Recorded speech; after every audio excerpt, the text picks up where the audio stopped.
It's just a few cocktails. In fact, many spots around here should see over 1 inch by Friday of next week.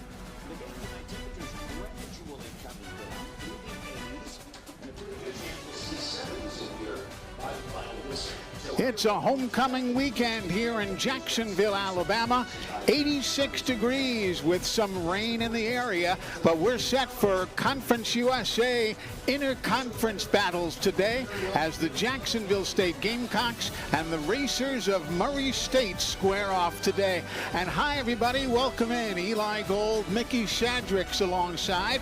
And as mentioned, today is homecoming here at Jacksonville State. But interestingly, it's not just homecoming for Jacksonville State's Gamecocks. Seemingly, it's homecoming for the Murray State Racers as well. You know, Eli, the coaching world, it's a small world. And really, no matter what game you're talking about, there's always coaching connections. But today, it's kind of off the charts.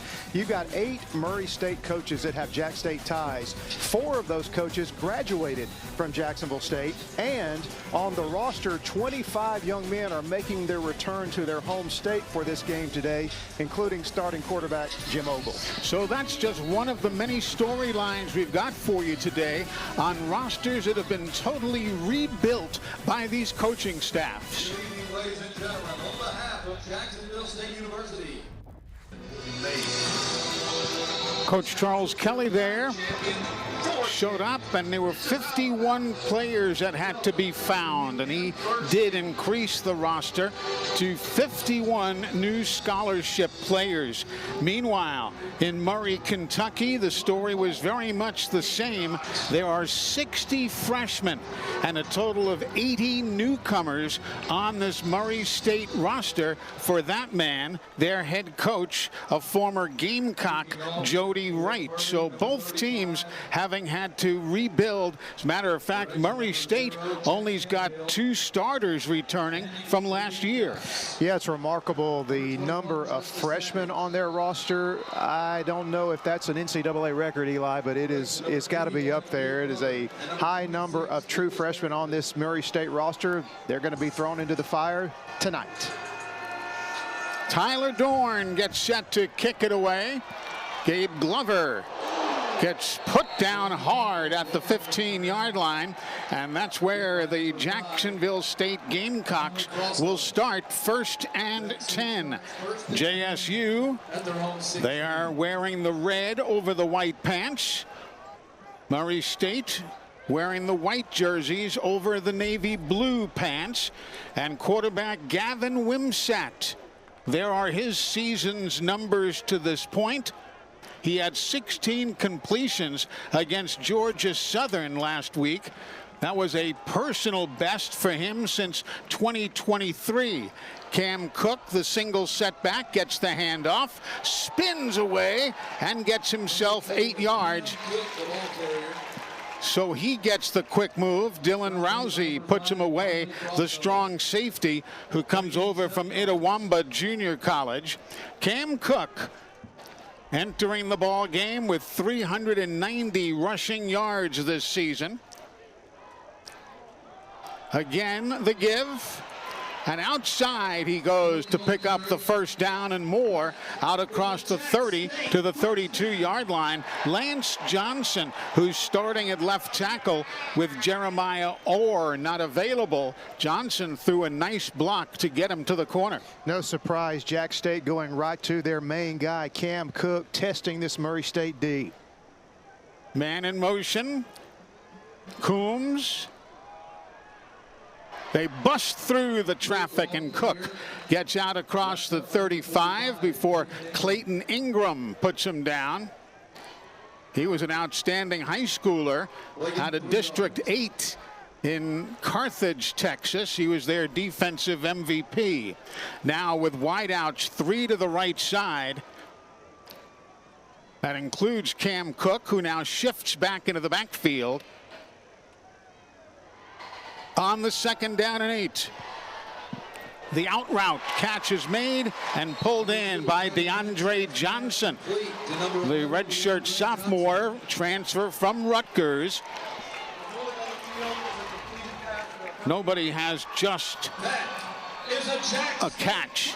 He's the such and such guy, a transfer from somewhere. Everybody's a transfer from somewhere. The 14-yard pickup, and now whistles. And it looked as though Jody Wright, the head coach of the visiting Murray State Racers, wants a review. The referee is Ron Hudson. Under further review. So the play is under further review, and we'll take a look at things here. Ron Hudson, the referee. Dan Lewis, the center judge. Dante Finger, the umpire. Matthew Mount is the head line judge today. David Burge is the line judge. The field judge is Keith Cooley. Rhett Cranford is the side judge. Andy LeBeau is the back judge. And Eric Tao is up here as the replay official. A beautiful day now, Mickey. I wouldn't have given you a Plugs nickel chance for this earlier today. Yeah, we actually, coming into the stadium this afternoon, had some rain in the Jacksonville area as we get our own review of it here and see what happens. Certainly caught there. Was the ball secured, however? That's going to be a question. He definitely got both feet down, but was the ball secured in his hands as he stepped across the boundary? And what makes this review interesting is what you just said. It happened on the boundary, and so the ball was possessed inbounds. He did lose the ball with the hit in the back, but he was out of bounds, so this will be an interesting decision here by the referee. Didn't take us long to get to our first review today. No, it didn't. Take a look at it again. There's one step, two steps. Looks on that angle as though he was out of bounds when the ball came loose, which would make it a completion. But did he have it at all as he crossed the out of bounds line? And when they start writing like that, it tends to mean that they may be bringing it back to reset the clock and what have you, but we'll wait and see. If you're just joining us, I'm Eli Gold. Mickey Shadrix is alongside. Taylor Korn is also with us today, and we'll be hearing from her shortly as she patrols the sidelines here at Amherst Stadium. After review, it was determined the receiver did not maintain firm control of the ball. Incomplete pass. It'll be third down, 7 yards to go at the 35-yard line. And as we kind of expected, it didn't look like he had total control. Yeah, and the tough break for the Gamecocks going to make it 3rd and long. But Jack State's offense, Eli, they're going to take what the Murray State defense gives them. If they load the box, they're going to throw the ball, and the box is loaded here on 3rd down and 7. Pearson Baldwin is in at the tight end spot. Harrison Hamsley not playing today. Here's the quick throw, reaching out, first down grab by Baldwin. Nicely done as he gets to the 49-yard line. That was going to be a 14-yard pickup for the man from Springville, Alabama, who gets the call and picks up his 7th reception of the year. A nice job by that offensive line picking up the extra blitzer that time as well. Now with Cam Cook in the backfield, quarterback Gavin Wimsett brings a man in motion. Play action, throws it on the right flank to Caleb Coombs, but that fooled nobody, and the play will end up losing a couple of yards. Keon Abdul-Rahim, the transfer from the NC State Wolfpack, the man who came up to make that stop. Correction, 2nd down, 13. So now a 2nd down and 13 for Jacksonville State. Just getting going here in Jacksonville, Alabama.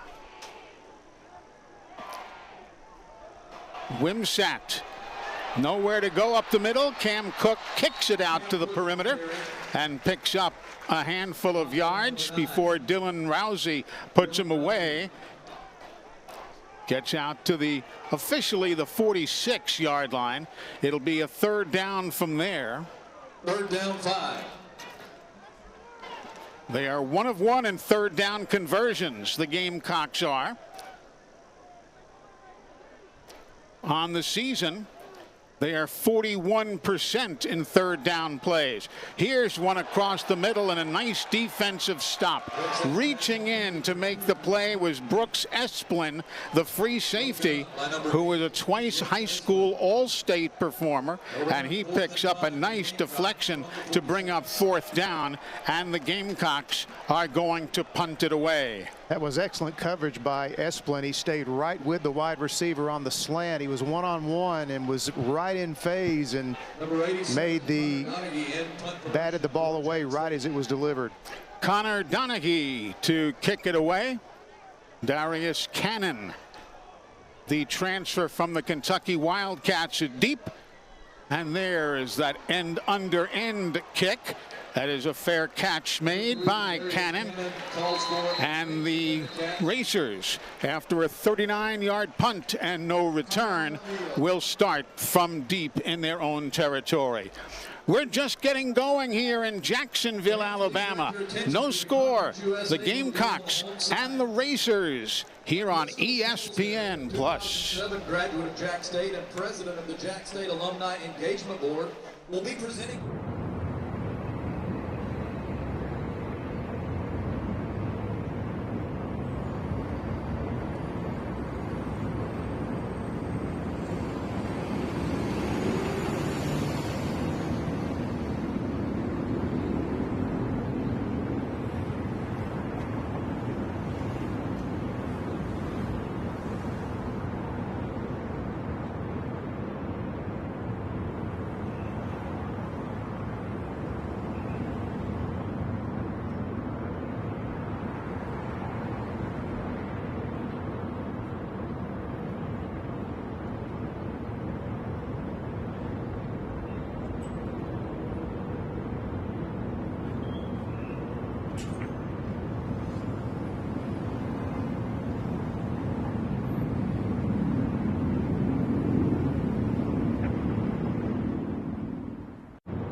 First and 10 for Murray.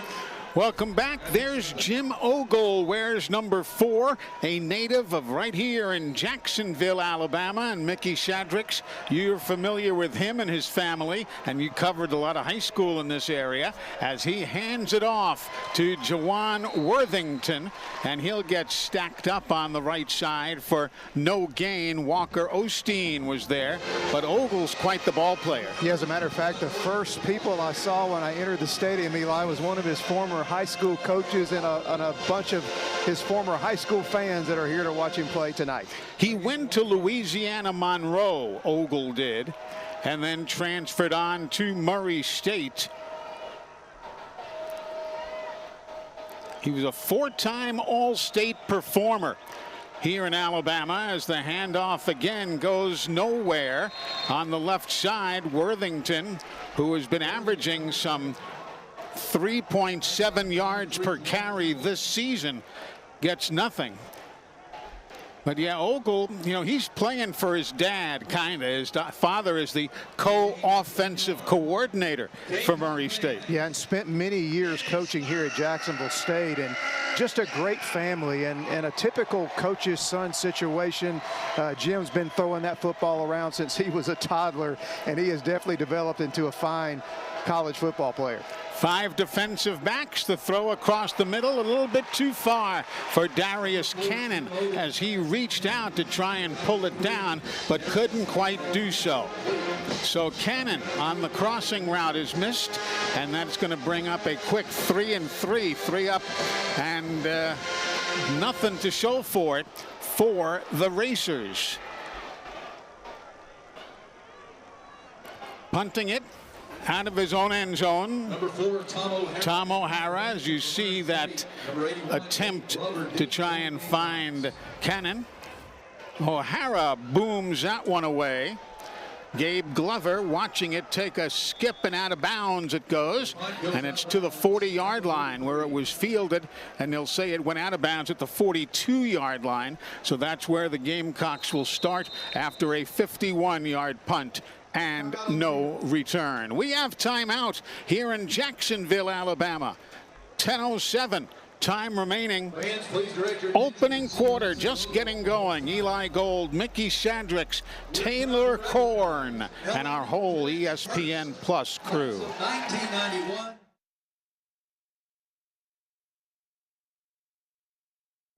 What if the spark you've been chasing found the right place to catch fire? At Jacksonville State University, curiosity becomes action. Ideas get tested, shaped, and launched. Every challenge is a proving ground, and every day, another chance to rise. For dreamers, doers, difference makers, and those who want more than just a degree, where learning, competing, and winning is a Jack's state of mind.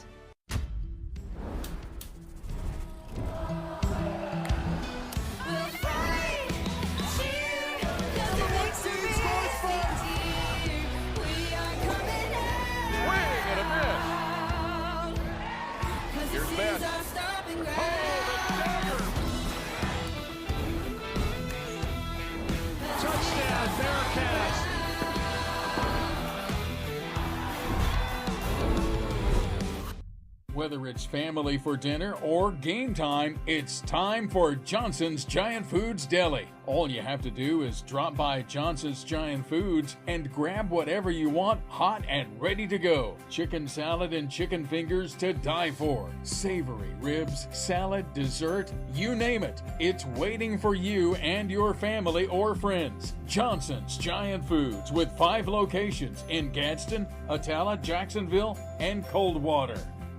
Your neighborhood Grub Mart is your one-stop shop for everything you need when you're on the go. Grub Mart features the best prices on Coke and Pepsi products and is the home to the 99-cent bag of ice every day. And Grub Mart is your exclusive home for the popcorn bucket. Purchase yours for only $5.99, then bring it for free refills throughout the year. And save every day with your Grub Mart Super Saver card. When you're on the go, it's good to know Grub Mart has everything you need. Gas, diesel, and delicious Oleo donuts. In business over 78 years, visit your local Grub Mart today. Welcome back. Gamecocks with a 1st and 10 now from their own 41-yard line. Quick throw across the middle, off the hands of the intended receiver. Gabe Glover, the intended receiver. Marion Pons was the cover man. The Gamecocks had 8 plays for 38 yards in their first possession, and then it stalled out. We'll see what happens here on a 2nd down. From their own 42. No score.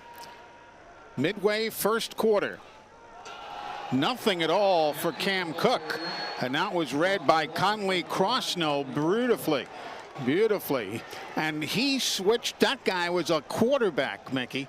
He was a quarterback in the past. This year he switched to linebacker. Well, she's got some physicality to his play. That was a great run fit and good penetration. Got an opportunity now for this Murray State defense to get off the field here on 3rd and long. 3rd and a dozen. Gamecocks. Wimsatt, the quarterback. Cook deploys. He gets it in the right flat, bobbles it, out of bounds it goes. And that is going to be a quick 3 and out for Jacksonville State. Marion Pons again, the transfer from Coffeyville Community College, junior college. Of course, Kansas and Mississippi, the 2 states with probably the best junior college programs anywhere. And very quickly, the Gamecocks. Cade Backey to punt it away to Darius Cannon. And it takes a skip. And it's going to be all the way back near the 5-yard line before it's finally touched by Jacksonville State. So the Gamecocks doing a good job there. It'll be a 52-yard punt with no return. Yeah, that was a tough situation there for Cannon. He ran up and called for the fair catch and looked as though he was in position to execute the fair catch at around the 25-yard line, but backed off at the last minute. Boy, that decision cost about 18 yards in field position. And so Murray State right back where they were on their first offensive series inside their own 10-yard line. Murray State 0-3 on the year. They lost at East Tennessee. They lost at home to Southeastern Louisiana. And they lost at Georgia State. Here's the handoff. Worthington gets a couple 3 yards out to the 11. Jacksonville State, meanwhile, they are 1-2 on the season. They lost at Central Florida. Then they came home and beat Liberty in a Conference USA matchup. And then lost last week at Georgia Southern 41-34.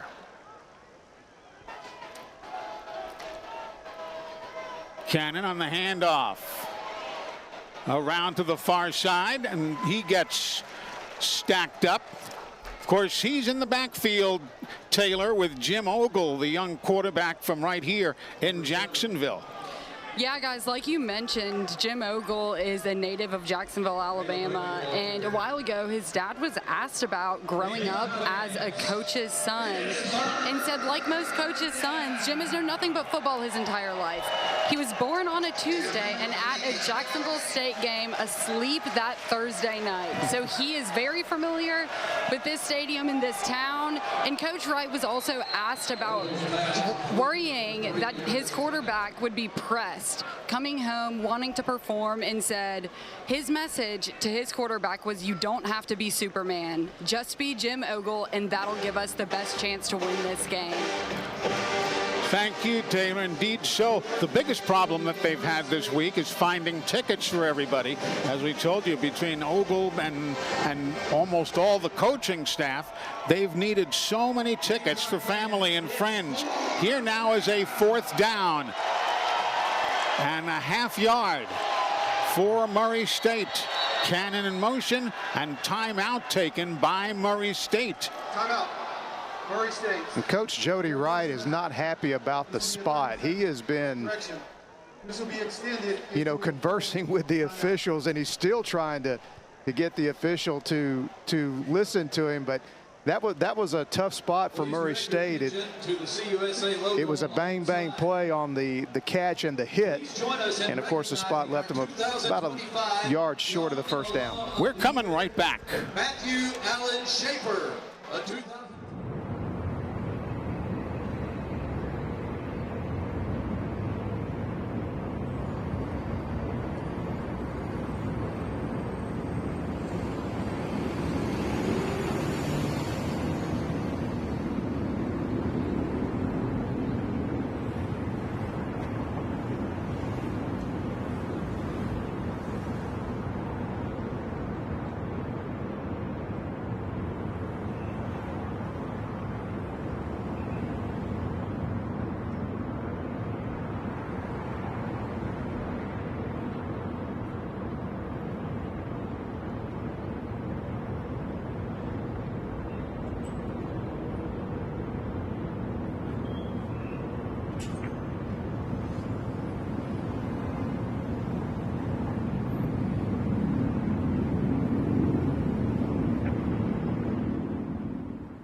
Welcome back to the 20th ever meeting between Jacksonville State and Murray State. Here is a 4th and a yard, and they're going to punt it away this deep in their own territory, and it's a great punt. Takes a nice roll with a flag on the play. Ball is touched down at about the 22-yard line, but again, there is a flag on the play. It'll be a 62-yard punt with no return, but we'll see what referee Ron Hudson has to share with us here today, leading this Conference USA crew.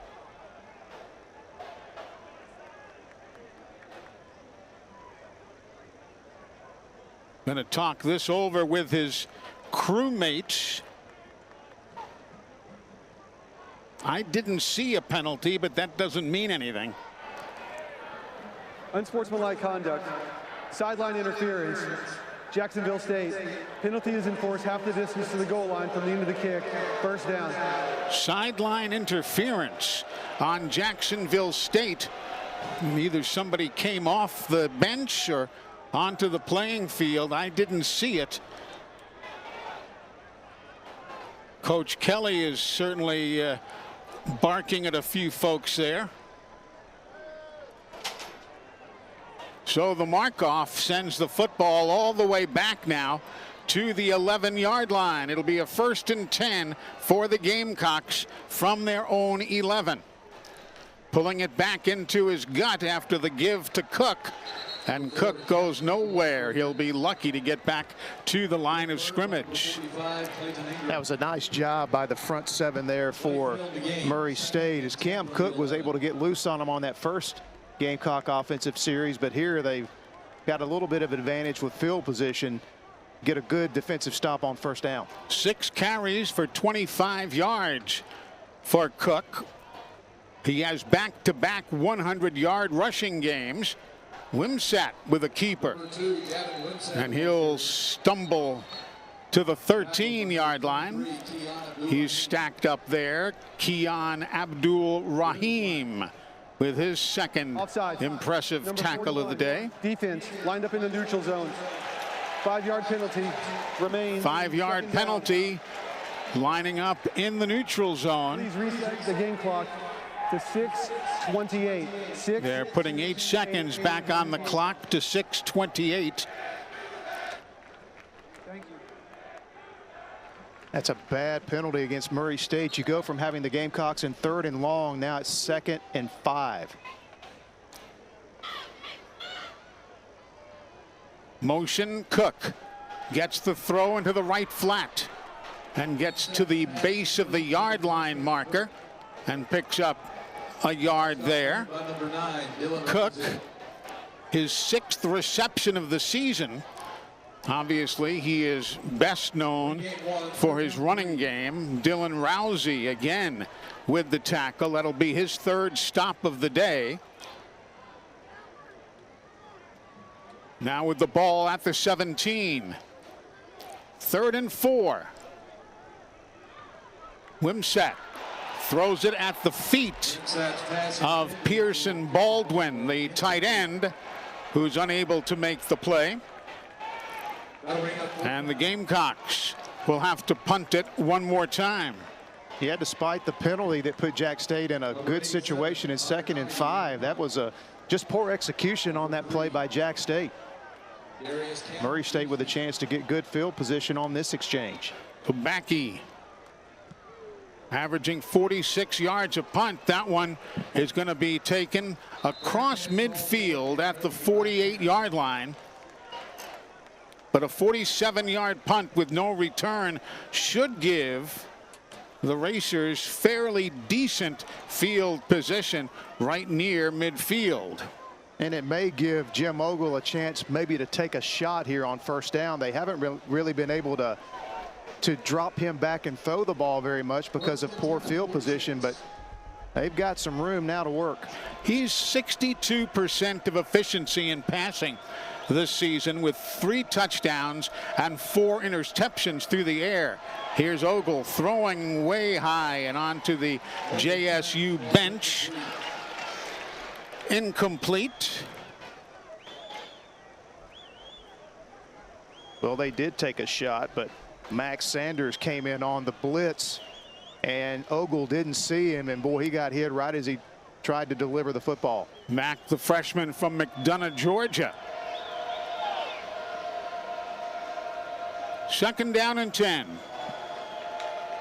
Ogle across the middle, nice grab and a good fire off the one-step drop. Cannon gets covered up, picks up 9 yards on the play. Yeah, Tackle by Caleb Nix. You said it, Eli. I think that's good design by the Murray State coaches, is get the ball out of Ogle's hands quickly, because Jack State knows if they allow Ogle to stand back there on his spot and have time to throw and build confidence, it could be a problem for them. So they're trying to put pressure on him early. Backs are in the eye. Racers nothing of 2 in 3rd down conversions. They'll convert it here on the give with a flag on the play, and 3 more pieces of laundry come flying in.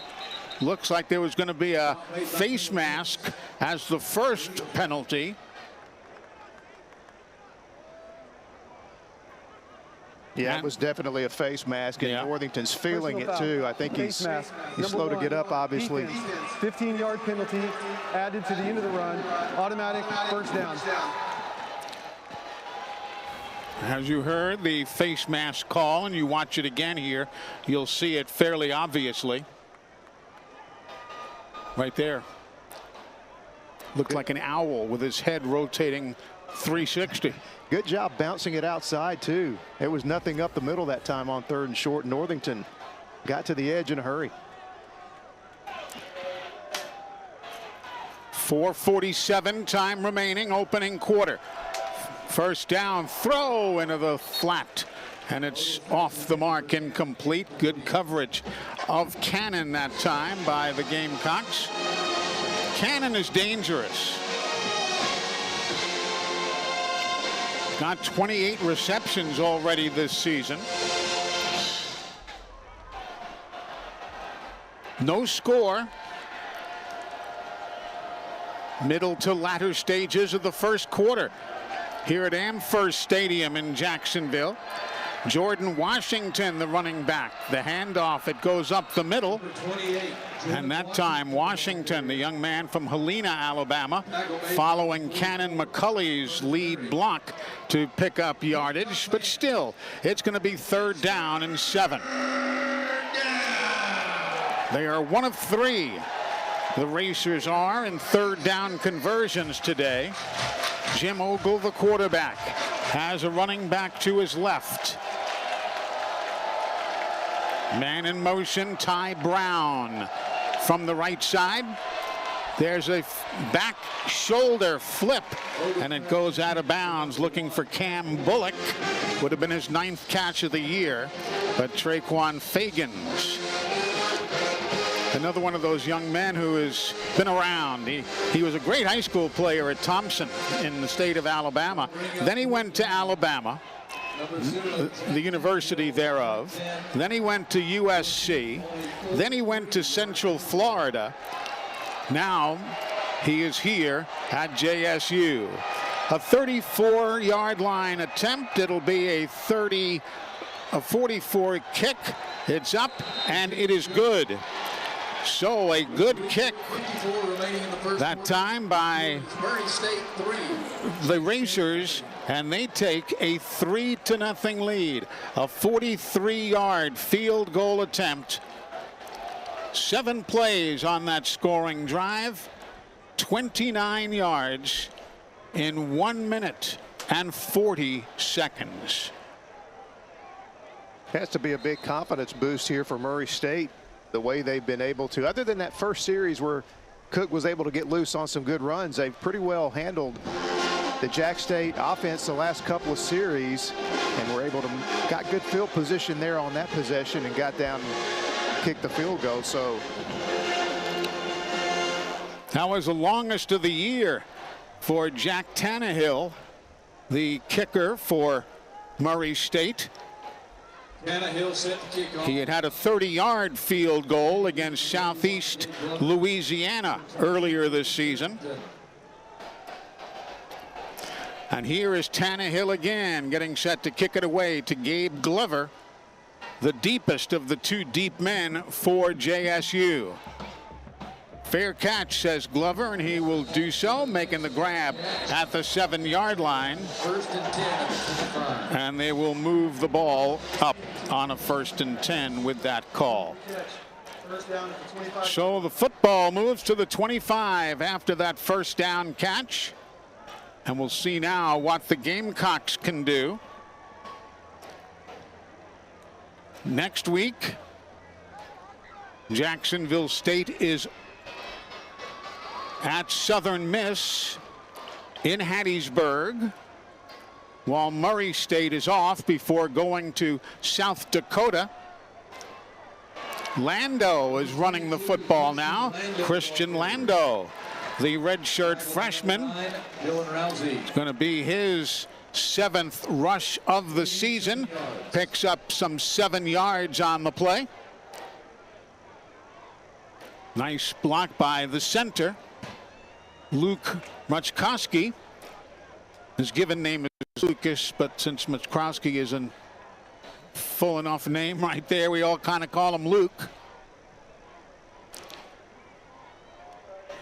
Play action across the middle. Brocksteiner with a beautiful reception. And he gets hauled down at the 50-yard line. An 18-yard pickup. And you know, it's interesting. A few games ago, they never threw the ball to Brocksteiner. And last week, Brocksteiner had himself an outstanding ball game with 4 receptions and a touchdown. Yeah, he's a gamer too. It seems like every time he gets an opportunity to make a play, he delivers, and that was a big one. Now after Lando's run, here's a 2nd down and 8. Looking for an opening, finding it is Lando, and Christian gets himself a 1st down run behind the blocking of Bubba Grayson, the All-Conference USA Freshman of the Year from last year. He was one of the Conference USA's top freshmen, and there he's had a great season already, leading the blocking. From the 38 with Lando, lined up with his quarterback. The throw, near side, Coombs has it, finds an opening, spins away from the defense, and he's down to the 16-yard line. Caleb Coombs. That's 22 yards on the pickup.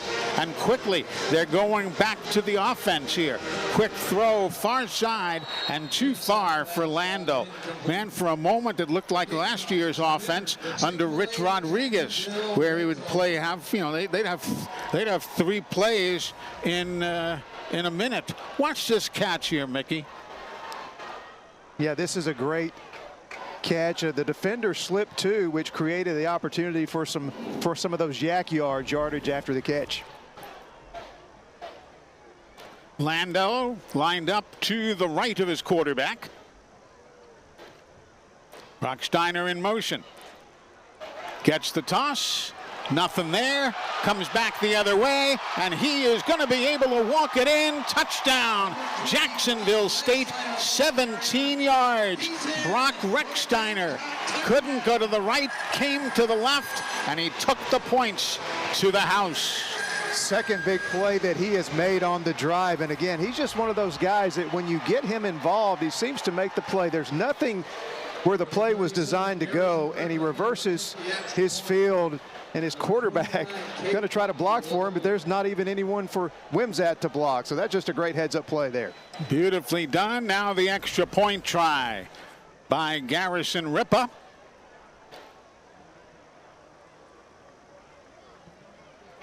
And the Gamecocks take a 7-3 lead over Jacksonville State, and a chance for the Gamecock faithful for the first time at night to see the brand new lights that they have installed here at Amherst Stadium going through its entertainment as we see the play again. And watch the reversal here.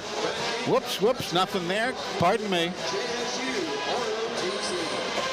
Yeah, the Gamecock offense kind of waking up there on that possession too. They seemed like they were in a funk for most of that first quarter, and And that was a nice drive put together there by the Gamecock offense. And good to see Lando come in there and his first carries of the game and giving his team a spark.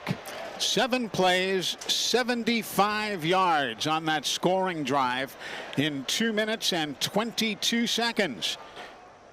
And the Gamecocks take a 7-3 lead. Jalen Richmond is deep to field this kick from Jacksonville State's Garrison Ripa. Conference USA all-freshman team a year ago. And there is the touchback.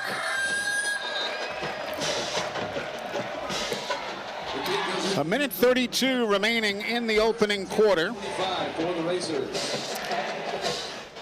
On homecoming here. You know, we talked about it on the open, though. Jody Wright, the head coach of Murray State, he is a JSU alum. Jimmy Ogle, assistant coach, he is a JSU alum.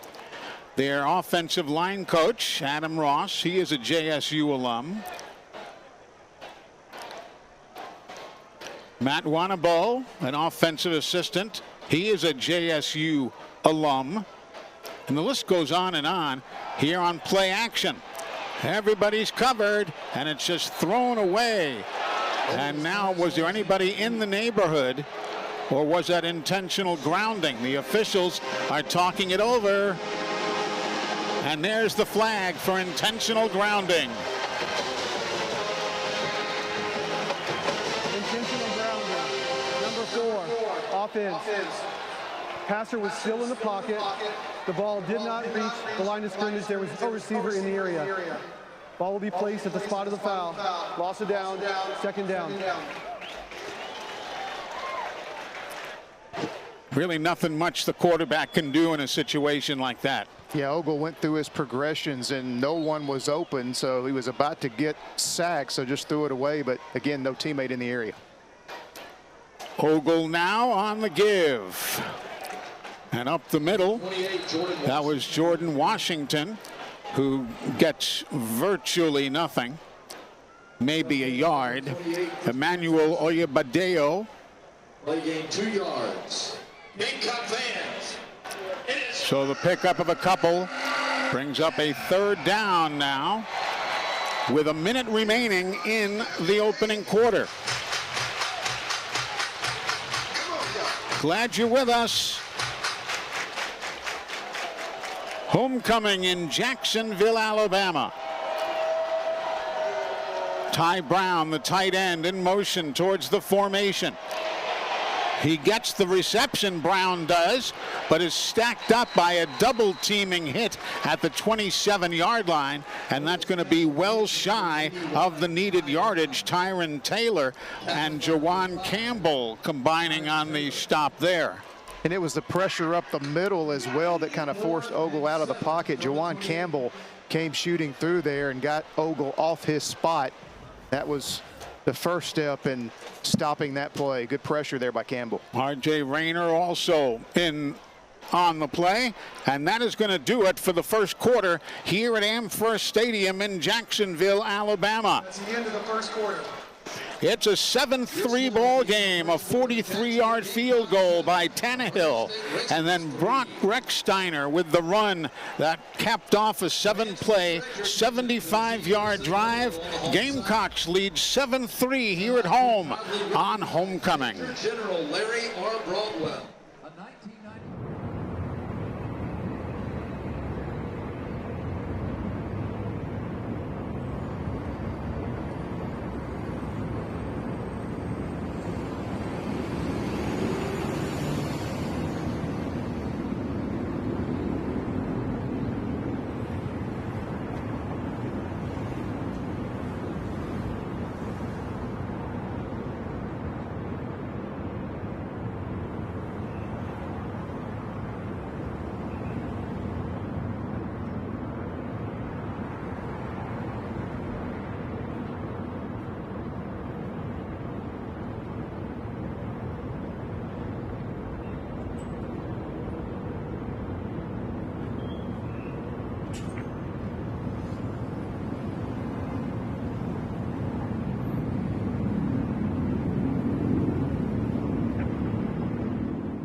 Welcome back, everybody, as we get set to go here on a 4th down punting situation for Murray State.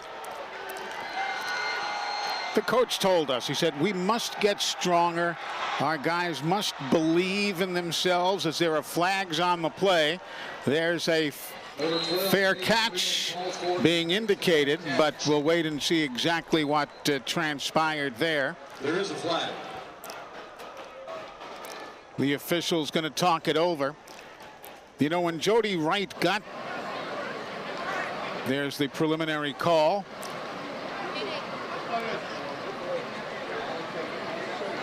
They're going to talk to Coach Charles Kelly, deciding what he wants to do. Formation, kicking team. More than 4 players in the backfield. The 5-yard penalty will be added to the end of the kick. First down, Jackson State. So Jacksonville State with the ball. You know, when Jody Wright got to Murray State 2 years ago, they had no video guy, they had no equipment guy. He said to me they had 6 footballs. They didn't have working showers. He said, I really, quite honestly, couldn't believe that was a Division I operation. And then last year, he said, they made 10 years of progress in 1 season. Said the big problem was they were down by 20 years as Rechsteiner pulls in a long-range throw inside the 40 down to the 38-yard line.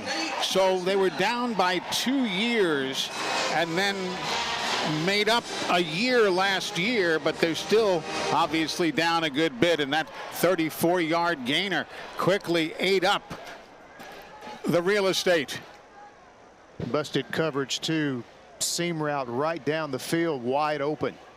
Rechsteiner, Coombs, and Johnson wide to the left side.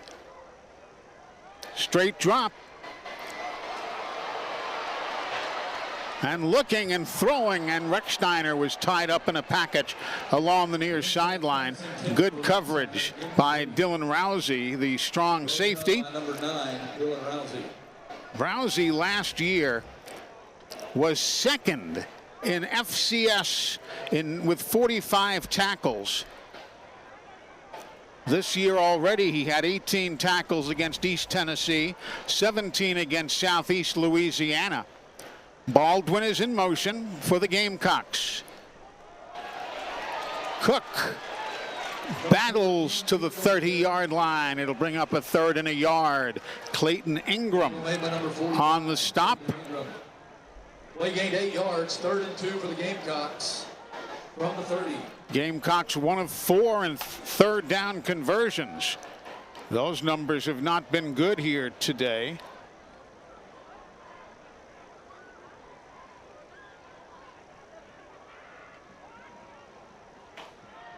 Looking for an opening up the middle, 1st down and more, keeping those legs going. Cam Cook gets himself to the 20 with a 10-yard pickup on the play. Yeah, this Jack State offensive line starting to kind of take over the line of scrimmage and just moving the Murray State front backwards, and Gamecocks running downhill with ease right now. And Murray State has guys hurt and injured. So too do the Gamecocks, particularly at the linebacker spot. Looking, throwing, peeling off that one. Everybody was looking to see why Brian Pulley wasn't hit with a flag, but the officials said no. Pearson Baldwin, the intended receiver.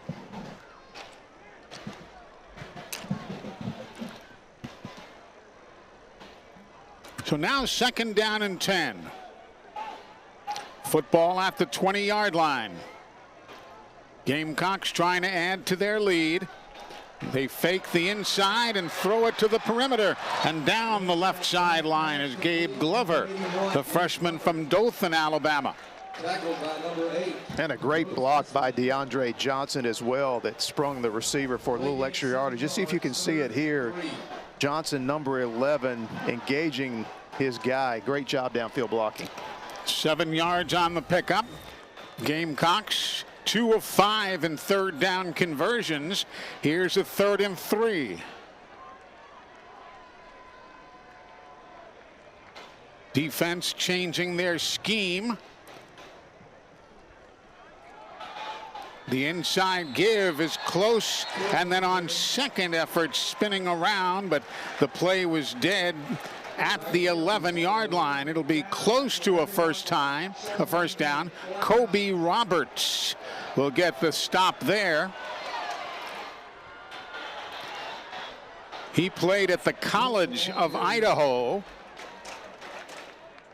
Tackle made by number 45, Clayton Ingram.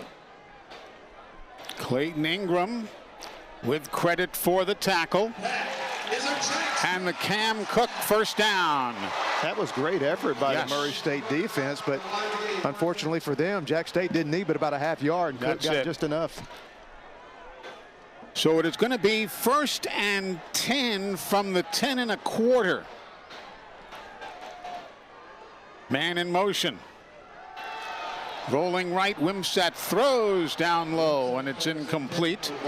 He was looking for Pearson Baldwin, but it was at the feet of the 6' 2" tall tight end. He had a nice 32-yard reception last week against Georgia Southern, Baldwin did. But here now is 2nd down and 10 from the 10.25 yard line. Inside handoff, no. Wimsatt rolls right, throws into the end zone, and it's incomplete. He was looking for Pearson Baldwin again. This time Brooks Esplin, the nickelback, had the coverage on him. He was twice All-State in the state of Utah when he came out of high school. And now a 3rd down and 10 from 10.25 yards away.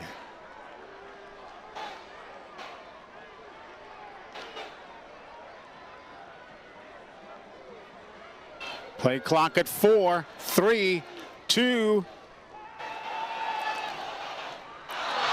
Nothing there. Looking for DeAndre Johnson on the slant in. And at this point, Charles Kelly will say, let's just put points on the board. And he'll send Garrison Ripa in for what should be a fairly routine chip shot field goal. Number 37, Garrison. 27 yards. On a 27-yard field goal. On the field goal attempt. He had a 33-yarder last week against Georgia Southern. And earlier this year, he had a 50-yarder against Liberty. The kick up, and it is good. So the 27-yard field goal by Garrison Ripa. Murray State 3. Murray State gave it a shot defensively, but 12 plays on the drive, and the Gamecocks now lead 10-3.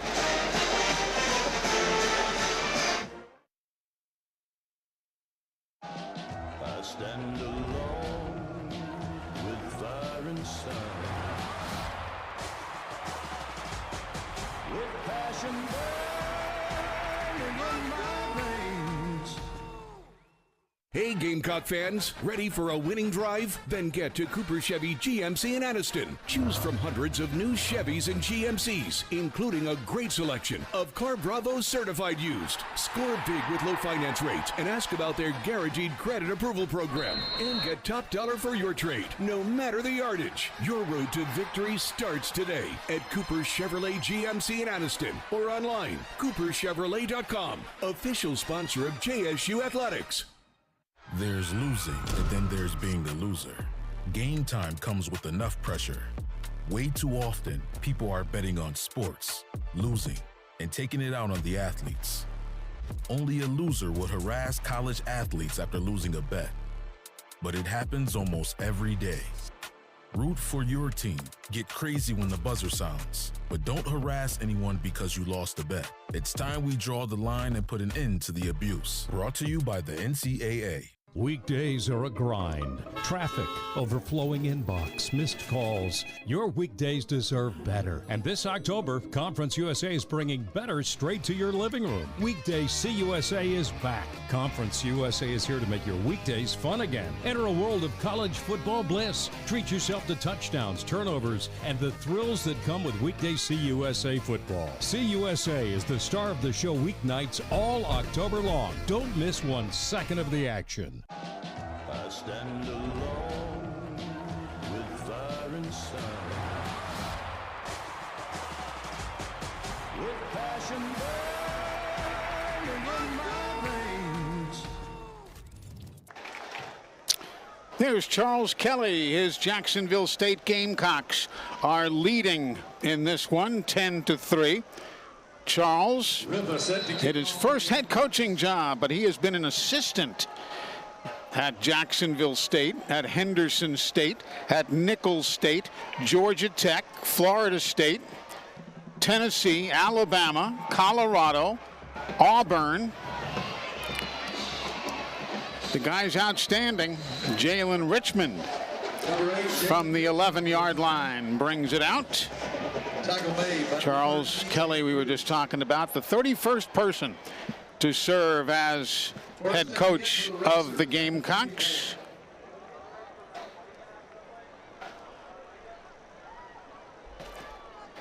Beautiful day, beautiful night here in Jacksonville, Alabama.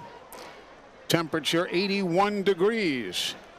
And the home team is on top 10-3, which makes this crowd happy. Ogle with a throw to the right flat. Catch is made, and Washington is put down in a hurry with a low tackle. Chase Alexander was there to make the stop. Yeah, only 28 yards of total offense for Murray State right now. Really, Yeah. it's remarkable that they're only down 7, considering they've just been unable to get any more than 28 yards of total offense so far in the first half. They've run the ball 9 yards worth, that's all, until that run right there. And Jawan Worthington will scamper, or Northington, excuse me, will scamper for a first down. He's got a bit of a tender ankle, but he's running okay tonight, relatively speaking. Not on the field for an injury to the defense. Correction, offense. Injury to Will Pironi, the center. He's been banged up. He's only played in 2 games this year. Graham McClelland, the Arkansas State transfer, will come in as the backup center. Here now the quick throw, right side, screen pass, and he's run out of bounds. Jalen Richmond gets out across the 40. Traquan Fagans was on the scene, the transfer from Central Florida, who made the stop defensively. 9:26, you see the time remaining. Opening half. Ogle's throw, and there are flags on the play. And somebody's moving. The offense moved before the snap. Number 30. Offense. 5-yard penalty. Second down. Jawan Northington, who has 13 career rushing touchdowns. That was the 4th penalty of the night for Murray State.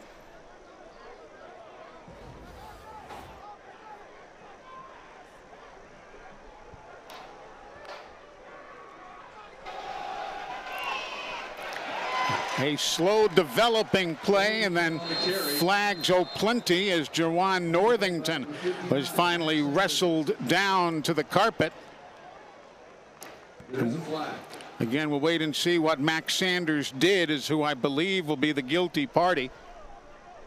Referee Ron Hudson. Personal foul. Face mask. Number 93. Defense. 15-yard penalty. Automatic first down. They're going to call it on Jawan Campbell. So my apologies to Max Sanders, but Please reset. That's second time tonight they've got Worthington's face mask. It must be something to do with his face mask. But that was a tough break for Campbell because he made a great play to get penetration. Thank you. So now with the ball nearing midfield. The give, left side, nothing there. Northington on the carry just got stacked up. That was Corbett Mims, the senior from Memphis. Came over from Arkansas State. Makes what was just his first tackle of the season. Mims did break up a pass earlier in the year, but that was his first solo tackle.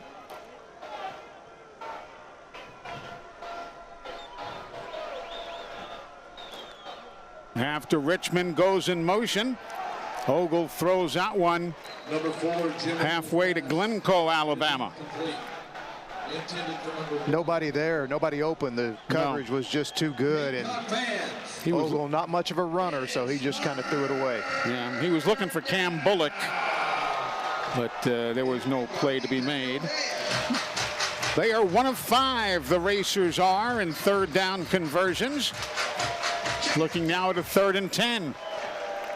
From midfield, Jack State on top, 10-3. After clapping his hands twice, there's a nice throw across the middle. And the man who had been in motion, Jalen Richmond, picks up the first down. Nicely done, an 11-yard play.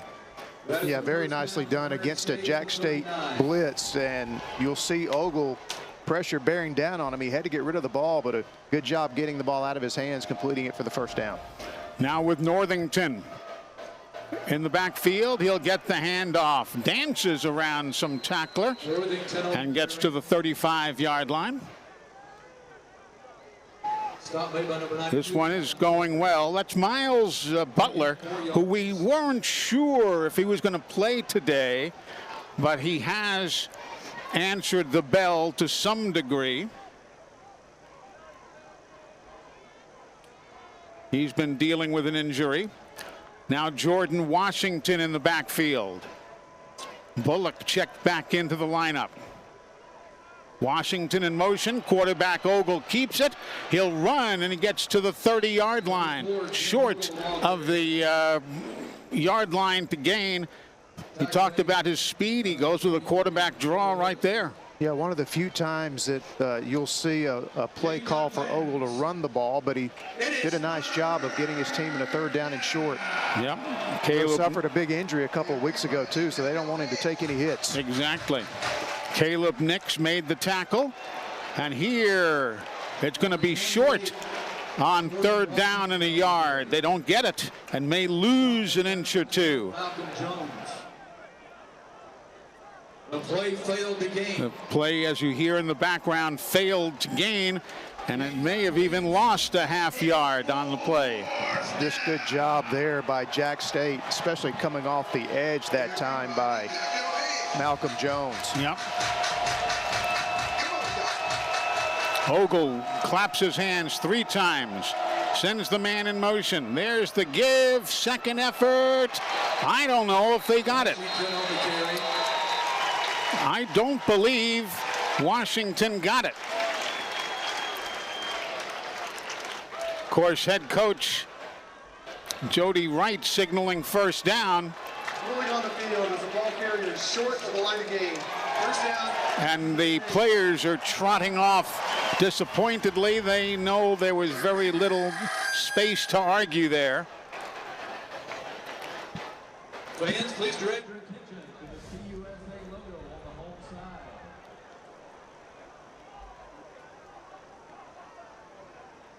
Good day.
Welcome back, everybody, as the Gamecocks of Jacksonville State come to the line of scrimmage. They have a 10-3 lead over the Racers of Murray State. Cam Cook, the man in motion, gets the handoff. Big hole, left side, keeps his legs going and gets to the 39-yard line. An 8-yard pickup on the play. Yeah, you kind of get that feeling that Cam Cook's getting close to breaking one. Jack State can break big plays with their running game, and here is just one guy, Rousey, saving that from turning into a much bigger game. Cam Cook, 11 carries, 46 yards on the evening thus far. Now with a man in motion again. They look left to Coombs. He'll get that screen. First down and more. Gets to the 45 and out of bounds at the 46-yard line. It was Marion Pons that he went around there. Pons trying to get the license plate of that truck that ran by him. Shaden Shannon came up with the eventual tackle. Now with Cook again, the single setback. Baldwin, the tight end, 13 in motion. He'll throw a beautiful block as Cook gets advantage on that and gets to midfield. You notice how he peeled off that play, number 13 did, and then threw a beauty of a block. Spencer Kahn. Cameron Griffin also in on the tackle, or on the blocking, I should say. So on a 2nd down and 4. Baldwin, number 13, goes to the left side of the formation. Play clock still has 15 on it. Here's the give. Here's the open field. Cook spins around, and he gets himself a first down and then some down to the 32-yard line. That's a 23-yard pickup for Cam Cook as he continues just to run wildly. He's on the 80-yard mark range now. Now looking is Wimsatt, and it rises and it's caught. Recksteiner at the 21-yard line came down with that football at 6'2", 225. He must have springs in his legs. Yeah, and great hands too, because Wimsatt put some velocity on that pass, and good job bringing that one in. Now in motion again is Baldwin, the tight end. 15 on the play clock, no rush. Cook starts right, goes left, and forward to the 15-yard line. Picks up 6 on the play. Tackle made by number 6. The tackle that time made by Shaden Shannon. He transferred from Butler University. Had 7 starts in 12 games at Butler. Now with the empty backfield. Wimsatt looks, has tons of time. Throws to Cook. He'll spin away and gets out of bounds at the 12-yard line, short of the first down. But I'll tell you, you keep those legs going, good stuff's going to happen. Yeah, and when you come up to tackle Cook, you better come tackle with an attitude, because rarely do you see the first guy bring him down. And arm tackles won't get it, and he is a very physical runner. Doesn't quit. Here now, Cook. He gets the first down to the 10-yard line as we are at 2:15 remaining. Don't forget the 2-minute timeout upcoming here in just a moment or so. Gamecocks really want to score here. That's obviously an obvious statement, but because Murray State gets the football to begin the second half, but we have come to the 2-minute timeout, and we've got a break in the action.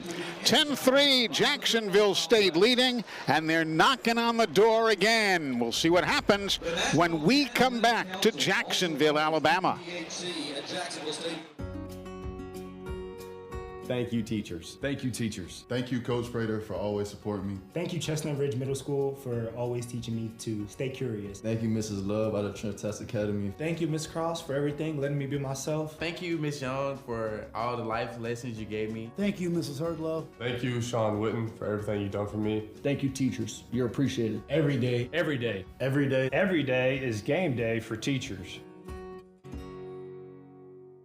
Whether it's family for dinner or game time, it's time for Johnson's Giant Foods Deli. All you have to do is drop by Johnson's Giant Foods and grab whatever you want hot and ready to go. Chicken salad and chicken fingers to die for. Savory ribs, salad, dessert, you name it. It's waiting for you and your family or friends. Johnson's Giant Foods with 5 locations in Gadsden, Atala, Jacksonville, and Coldwater. Hey Gamecock fans, ready for a winning drive? Then get to Cooper Hyundai in Addiston. Choose from hundreds of new Hyundai sedans, SUVs, and hybrids, including a great selection of pre-owned vehicles. Score big with low finance rates, plus get 10 years or 100,000-mile warranty and complimentary maintenance. Plus, get top dollar for your trade, no matter the yardage. Your road to victory starts today at Cooper Hyundai in Addiston or online cooperhyundai.com. Official sponsor of JSU Athletics. At Jacksonville State University, the journey starts with you. It begins with your ambition, your curiosity, your dreams. Here, you forge your own path. You have the power to make a difference, explore new horizons, and turn your passions into your future. At Jack State, we journey forward together. The journey starts with you. Welcome back, everybody. Eli Gold, Mickey Shadricks, Taylor Korn. Our spotter is Butch Owens. And we're set for a 1st and goal from the 10 for Jacksonville State. They lead 10-3. Cam Cook up the middle, give him 6 down to the 4-yard line. Behind big Bubba Grayson. 6 yards, 2nd and goal from the... Grayson's really having an outstanding year. I talked with Coach Charles Kelly virtually every week, and he just cannot brag enough on Bubba Grayson. On the 2nd and goal from the 4. Opening, take it, got it, touchdown. He saw the opening, and Cam Cook says, I'll take it. And he walks it on in to the end zone. Best drive of the night for Jacksonville State as they get it into the end zone. A heavy dose of Cook there on this drive, and it's only fitting that he caps it off with a touchdown run. And this is big as Jack State gets to make it a 2-score game heading to halftime after falling behind early on the field goal to Murray State to start the game. There was a nice block on that play by Pearson Baldwin, and now the extra point up and good by Garrison Ripa. So 10 plays, 69 yards in 4 minutes and 31 seconds. We've got timeout here in Jacksonville with the Gamecocks leading the Racers 17-3. /ROTC to learn more.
the scoring drive for Jacksonville State. 10 plays, 69 yards in 4 minutes and 31 seconds.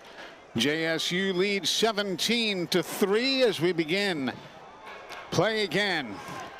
And Jalen Richmond from the 5. Squirts his way through a little opening and gets to the 20-yard line with just 1:19 remaining and 2 timeouts available. You know, we talked earlier this year about Jacksonville State playing in Orlando and losing a tight game to Central Florida. 17-10, a game that was delayed over 2 hours by rain. Central Florida's just beaten the stuffing out of North Carolina today. Did you see that? They put it on them, didn't they? Yeah. I don't know, is that a final now? That's a final. Okay, it was like 30-something to 7 or something. And it makes the Jack State 7-point loss look stand out a lot more, doesn't it? It does. Lucas Desjardins was there on the 12-yard reception. It looks like it would be pronounced the French way, Desjardins, but it is not. It is Lucas Desjardins. He's from Houston, Texas. Ogle throws right side, catch is made by Desjardins, and he'll take it down to the 45-yard line. With 59 seconds remaining, they pick up another 21-yarder right there, trying to get the football and score and then get the ball back to begin the third quarter. Yeah, that play right there gives them an opportunity to be really aggressive here in the final 59 seconds. Ogle looks and throws, intercepted by JSU. Intercepted by Walker Osteen, and Jacksonville State puts a stop to that Murray State defensive approach. Boy, what a start to this season for Osteen. He is really playing well. He had 8 tackles in the game last week at Georgia Southern, and a great job breaking on the football. He read the play. He knew where Ogle was trying to go, and does a good job of stepping right in the way and ending this Murray State threat here at the end of the first half. That's the 7th takeaway by the defense this season for Jacksonville State. First interception for Walker Osteen.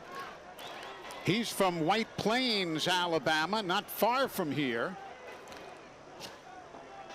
And now, with time winding down, Wimsatt throws. It is caught. And there's Franklin Barrett Jr., the Wake Forest and App State transfer, who makes the reception right there for his 3rd reception of the year.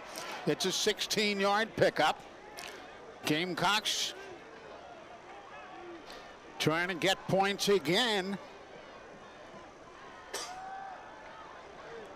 Rolling right out of the box, nobody open. He just throws it away onto the ground, and that's how you handle it. Receiver number 13, as you hear the referee saying. Pearson Baldwin was in the area.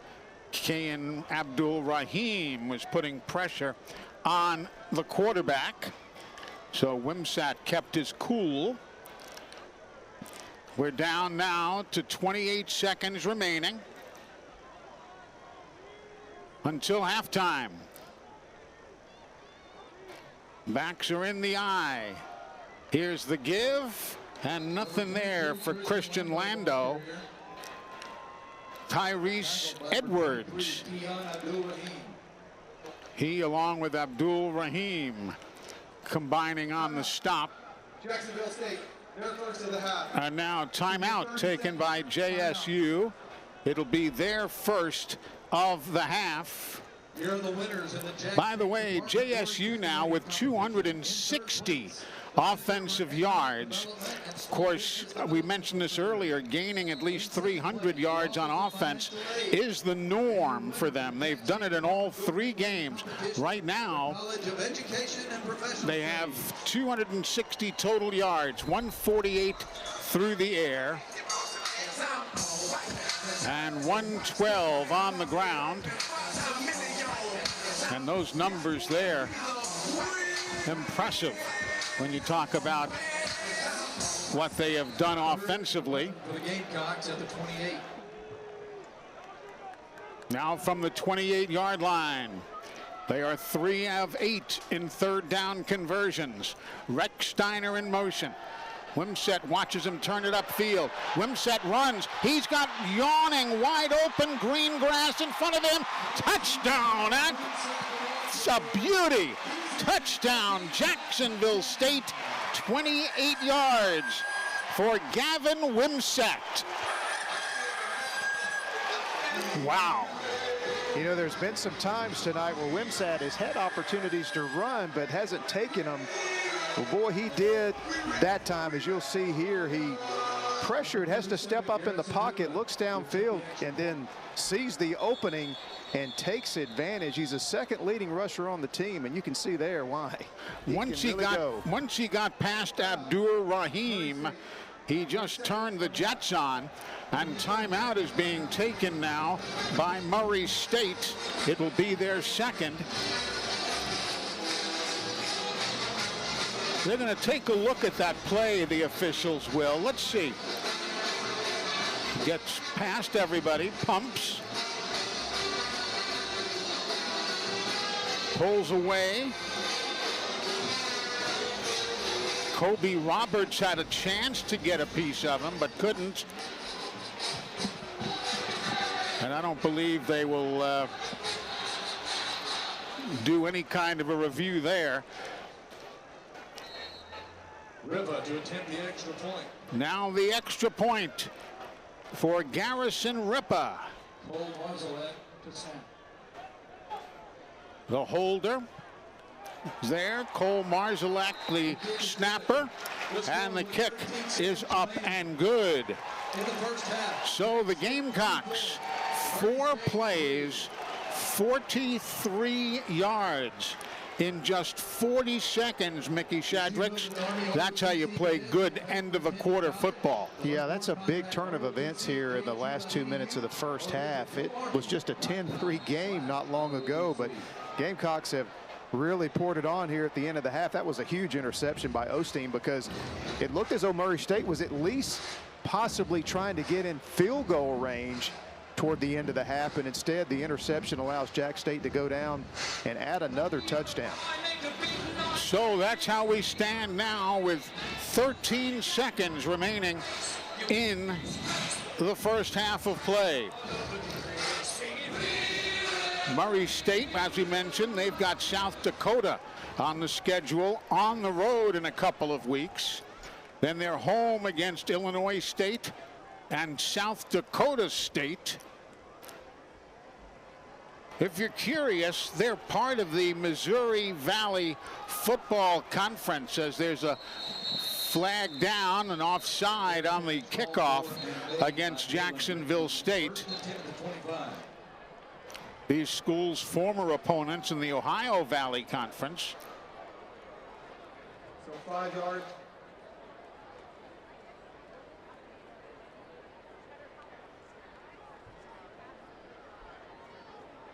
Speak up, Mr. Referee. Offside. Kicking team, number 34. 5-yard penalty will be added to the end of the kick. First down. Correction.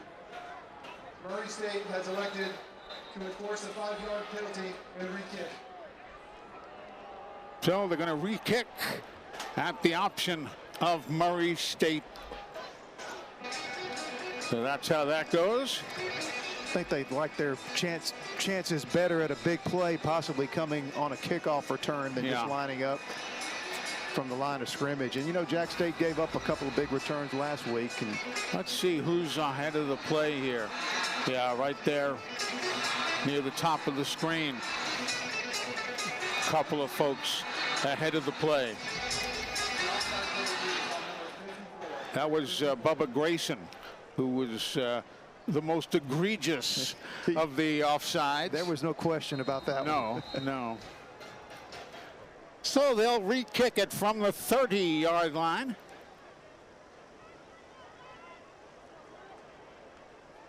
(24-3) Jacksonville State on homecoming here at home.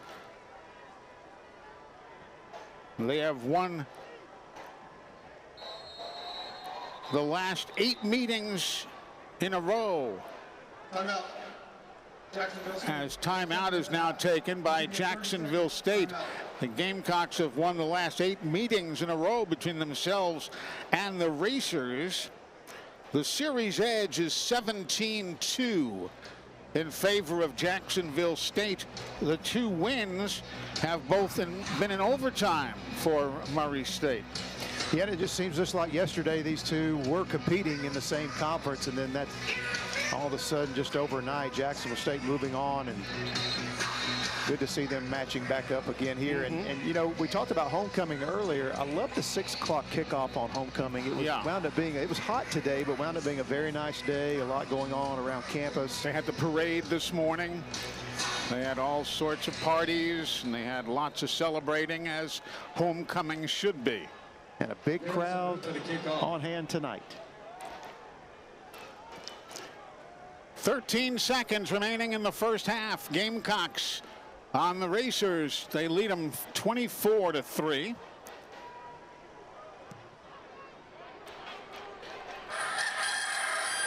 Richmond goes cross field and pays for it.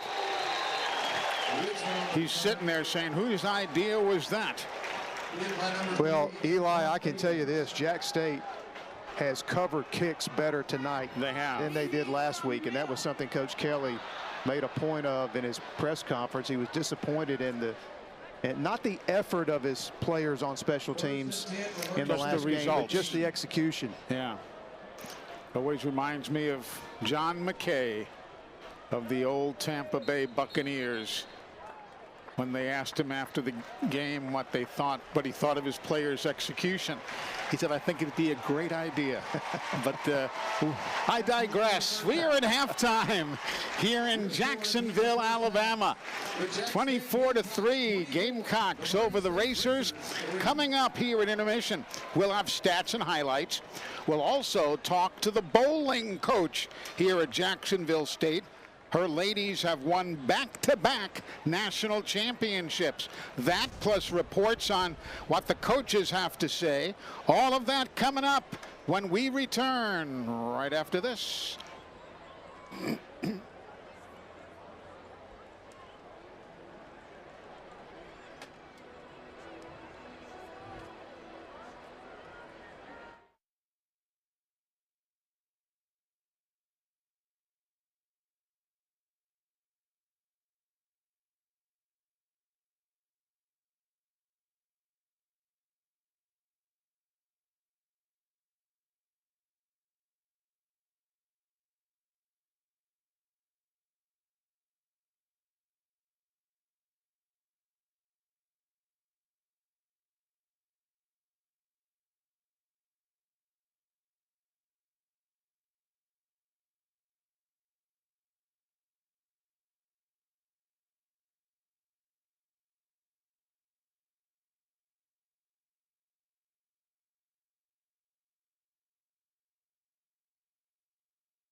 Riley Green, a Jacksonville State alum, great country music star, athletic director Greg Seitz, and University President Don Killingsworth handing out the national championship ring. And in the case of Riley, posing for a couple of selfies. They'll be honored here, and we'll be talking with the coach in just a short while. Thoughts on half number one, Mickey? Well, you know, Murray State got the first points of the game, and it was a good start for them. And then all of a sudden, Jacksonville State just came on, and the offense seemed to be a little stagnant in the first quarter, but they really got it going, especially in the second quarter. Cam Cook with a big first half with the 95 yards rushing. And I think you got to give a shout out to Rex Steiner as well. He's the leading receiver in the first half with those 4 catches. Yes, looking at the numbers, Wimsatt 12 of 24. 148 yards and a touchdown. There you see the team numbers, and look at that, 288 yards, as you were saying before, 94 for Murray State. Time of possession heavily weighted in Jacksonville State's direction. The rushing numbers, Cook, he is again 5 yards shy of his 3rd consecutive 100-yard rushing game. He's at 17 carries for 95. Wimsatt 1 carry for 28. Lando 4 for 17. Rex Steiner, you mentioned, leading things. He's got 4 receptions, 83 yards and a touchdown. Coombs has 3 receptions for 23. And on down the line, even out of the backfield, Cook has himself a couple of receptions for 5 yards. And that's the variety of offense that keeps the other team's defense pretty much on their heels. Yeah, and I think Jack State did a good job of taking what the Murray State defense was trying to give them in the first half. Murray State was loading the box, and Wimsatt kind of went to the air and got some stuff going, and then he used his legs there late in the first half to score the touchdown. So a complete first half for the Jack State team, and Murray State's got a tough hill to climb in this second half if they're going to get back in this game. The fans giving a nice ovation to the national championship bowling team. 2 years in a row now they have won the national title. The first year they won the NCAA championship, and then last year they received the intercollegiate national championship, and they are receiving their rings here, and we'll be hearing from head coach Shannon O'Keefe in just a short while. In order to select who to invite next year, we've spent months reviewing applications, resumes, and videos. And frankly, we've been impressed with your musicality. Thank you. Esprit de corps.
Amherst Stadium, and I'm here alongside bowling head coach O'Keefe and Aaron Klemenczyk. Guys, congratulations first off on this incredible accomplishment. Aaron, when did you start bowling? I started pretty young. I was like 5 or 6, and I just fell in love with it. And what made you decide to come to Jacksonville State?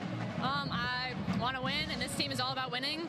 Great coaching, and it's a great opportunity. I'm so excited. Absolutely. And Coach, what does Erin mean to you, to this program? How much has she contributed over the past season? Incredible amounts. Erin is a little superstar. She's quiet at times, but she's gritty, and she hates to lose. And so to be a great champion, you have to hate to lose, and she is that. Absolutely. Can you take me through what a week of preparation looks like heading into competing for a national title? Obviously, it's a lot of hard work working with our teammates, but we're always going over, just working on pressure situations so we can be mentally prepared and physically prepared. And I feel like we put ourselves in a position every year to do that. Are your nerves any different? I would lean to say probably yes, but hey, if you've got nerves of steel, you've got nerves of steel.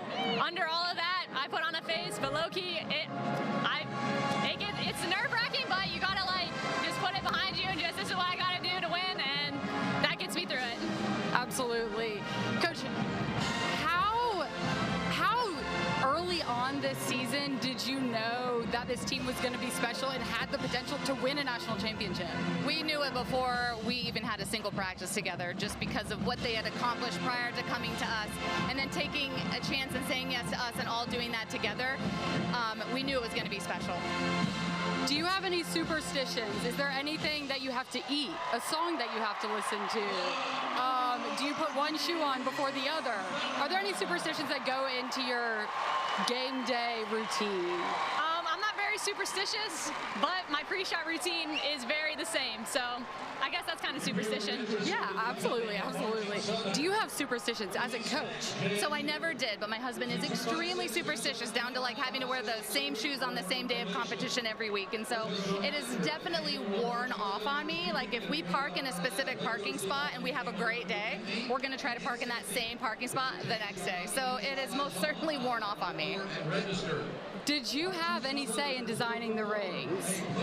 The what? The rings. When y'all designed your championship rings, did y'all design them? Was it the coaches? It was you? Yeah, it was me and my husband. We designed them, yeah. Okay, well, y'all did an incredible job. So there are some personal touches on there. Yes. Tell us about the ring. So on one side it says NCAA runner-up, because we finished second this year in the NCAA National Championship. On the top it's the ITC National Championship that we won, and then on this side is their last name and then the year on the band.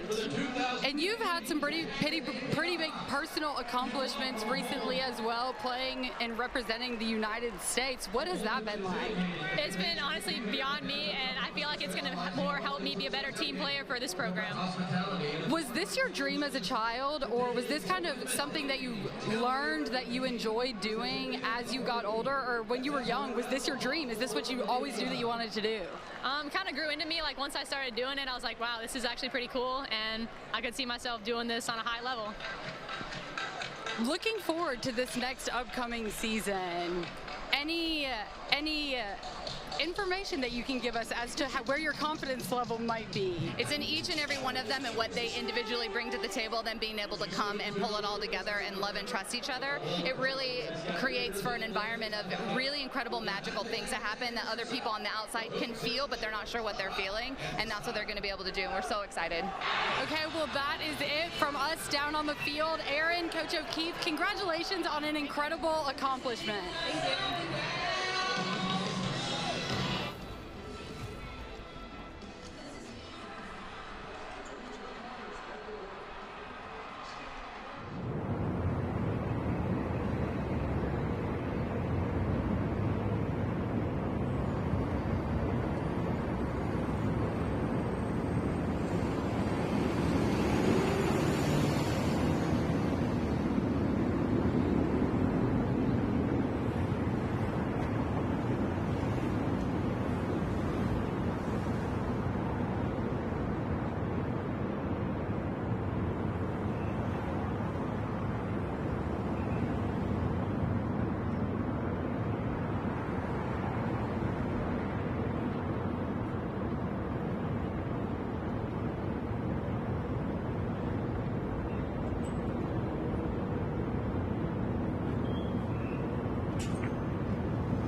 Welcome back, everybody. Closing in on the start of the second half. Jacksonville State on top of Murray State, 24-3. Moments ago, Taylor Korn talked with both head coaches. Taylor, what they have to share with you? Coach Kelly was extremely pleased with the interception that they were able to capitalize on at the end of the first half. Said that they had been focusing in practice on the first 2 minutes and last 2 minutes of each half because he believes that that is something that really impacts the game. What he was disappointed in was the number of penalties that we saw from Jacksonville State in the first half, but he feels like they are getting better at throwing the football. They had a very balanced offensive attack in the first half, finishing with 148 passing yards and 140 rushing yards.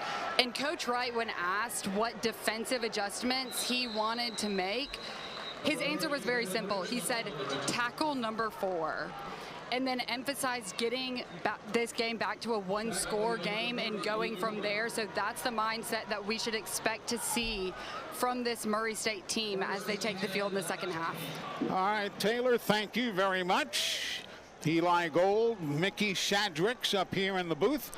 Our spotter is Butch Owens, as he has been for some 38 years. And now we're getting set to go with Jim Ogle, the quarterback. He has running backs with him, gives it to Northington.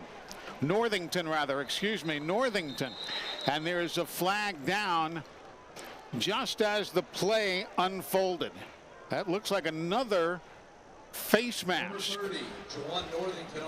The third time tonight. Personal foul.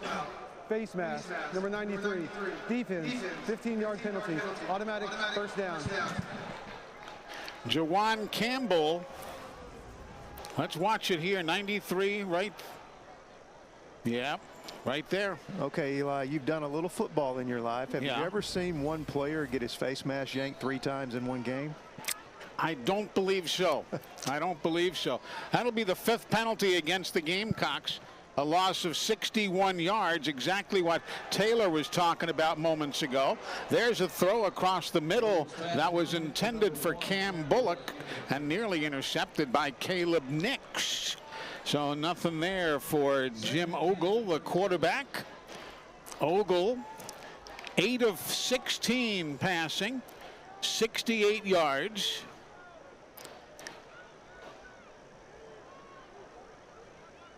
Desjardins and Cannon each have 2 receptions. Here now the give. Slanting to the far side. Nearly a hold, but there was none. Jawan Northington gets out across midfield. And a pickup of 17 on the play. You might have noticed that the players put their hands up as though to say, I didn't hold him, I didn't hold him. Very smart move, because I think he might have drawn a flag had he not done that. Exactly. Here's the handoff, and hard hitting at the line of scrimmage. And that one goes nowhere. Emmanuel Oyebadajo with the hit on Northington.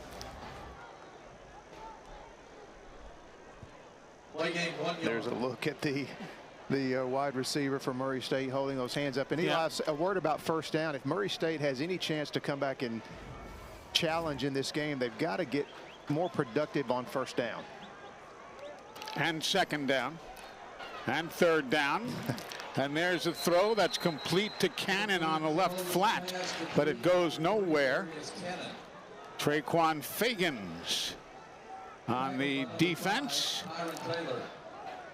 They've just been in 3rd and long too much in this game. It just puts too much pressure on Ogle and this Murray State offensive line, which is a little banged up anyway. Now 3rd down. Thanks in large part to Emmanuel Oyebadajo and his play. Racers 2 of 7 in third down conversions. There's a first down conversion to the tight end, Ty Brown. I'll tell you something, Taylor. Oyabadijo has really been playing well here for the Gamecocks. He has, and he's a constant disruption for this Jacksonville State defense. An interesting fact about Emmanuel, the 6'7" defensive end, he's originally from England, and prior to the UCF game, Jacksonville State's first game of the season, the most people he had ever played in front of was 40. Charles Kelly has been very impressed with his work ethic, saying that he has both an NFL body and an NFL work ethic, and said that there are some days that he'll be watching film, look out on the field, and Emmanuel will be out here by himself practicing, trying to get better. 10-yard penalty. And that's the key to it, key to success. But that time, as successful as things were looking for Murray State, there's a flag on the play, and the pass that was complete to Cannon is coming back. It's going to be a holding call on Murray State. So they wind the downs back to first down, but they started again from the 33-yard line. Here now, quick throw from Ogle across the middle. It's caught, nicely done there. L.J. Green was the receiver who makes the grab. 7 yards on the pickup. Something they haven't done much on first down is throw. I like the call there. Just a quick pass on first down, getting the ball out of Ogle's hands quickly. Their passing yardage tonight, 90, and their rushing yardage, 47. Here now on the delay, here's a give towards the left hole, and Jordan Washington gets bounced around, but not before he'll pick up a first down. So good hard running by the youngster from Helena, Alabama. 10th play of the drive coming up for Murray State. 11:24 remaining in this third quarter. Rolling right, the throw, and that one is out of bounds, but there's a flag on the play. Looked like Tyron Taylor will be guilty of pass interference on Lucas Desjardins. We'll hear from the referee, Ron Hudson. Pass interference. Number 5, defense. Ball will be placed at the spot of the foul. Automatic first down. Yep, the transfer from Memphis, Tyron Taylor, guilty of that. Also played at Colorado in 2021 and 2022, and there you saw the interference call there. So it'll be a first and goal from the 9-yard line. The give up the middle. Washington gets to the 5 and is pushed back. 16, Quay Hood. Quay gained 4 yards. Second and goal from the 5. Not sure they're going to get much right up the middle on that inside zone. Jack State has just been too stout up front. We'll see from the 6-yard line. Gamecocks in red and white. They lead 24-3 over the Racers in the white, blue, and gold trim. Nothing there, though a yard will work for Washington. Brings up third down. Max Sanders made the tackle on the play. Gamecock fan. Murray State 3 of 8 in third down conversions.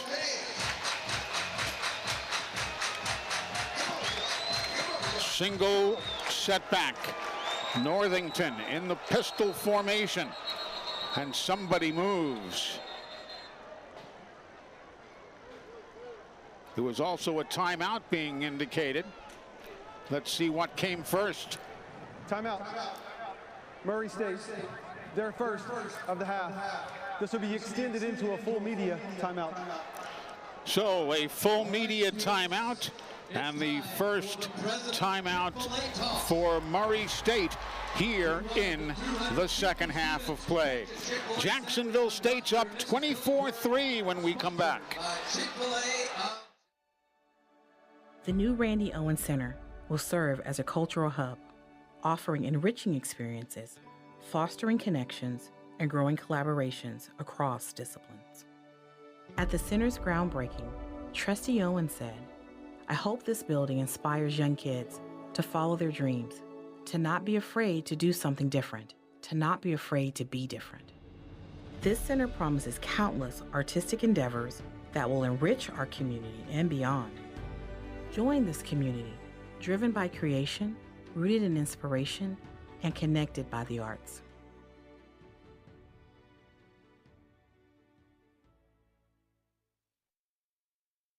Your neighborhood Grub Mart is your one-stop shop for everything you need when you're on the go. Grub Mart features the best prices on Coke and Pepsi products and is the home to the 99-cent bag of ice every day. And Grub Mart is your exclusive home for the popcorn bucket. Purchase yours for only $5.99, then bring it for free refills throughout the year. And save every day with your Grub Mart Super Saver card. When you're on the go, it's good to know Grub Mart has everything you need. Gas, diesel, and delicious Oleo donuts. In business over 78 years, visit your local Grub Mart today.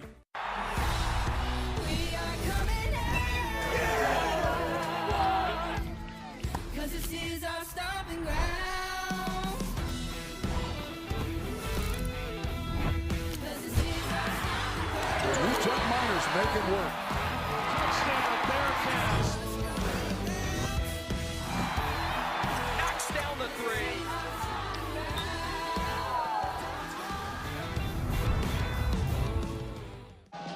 I stand alone with fire inside, with passion burning in my veins.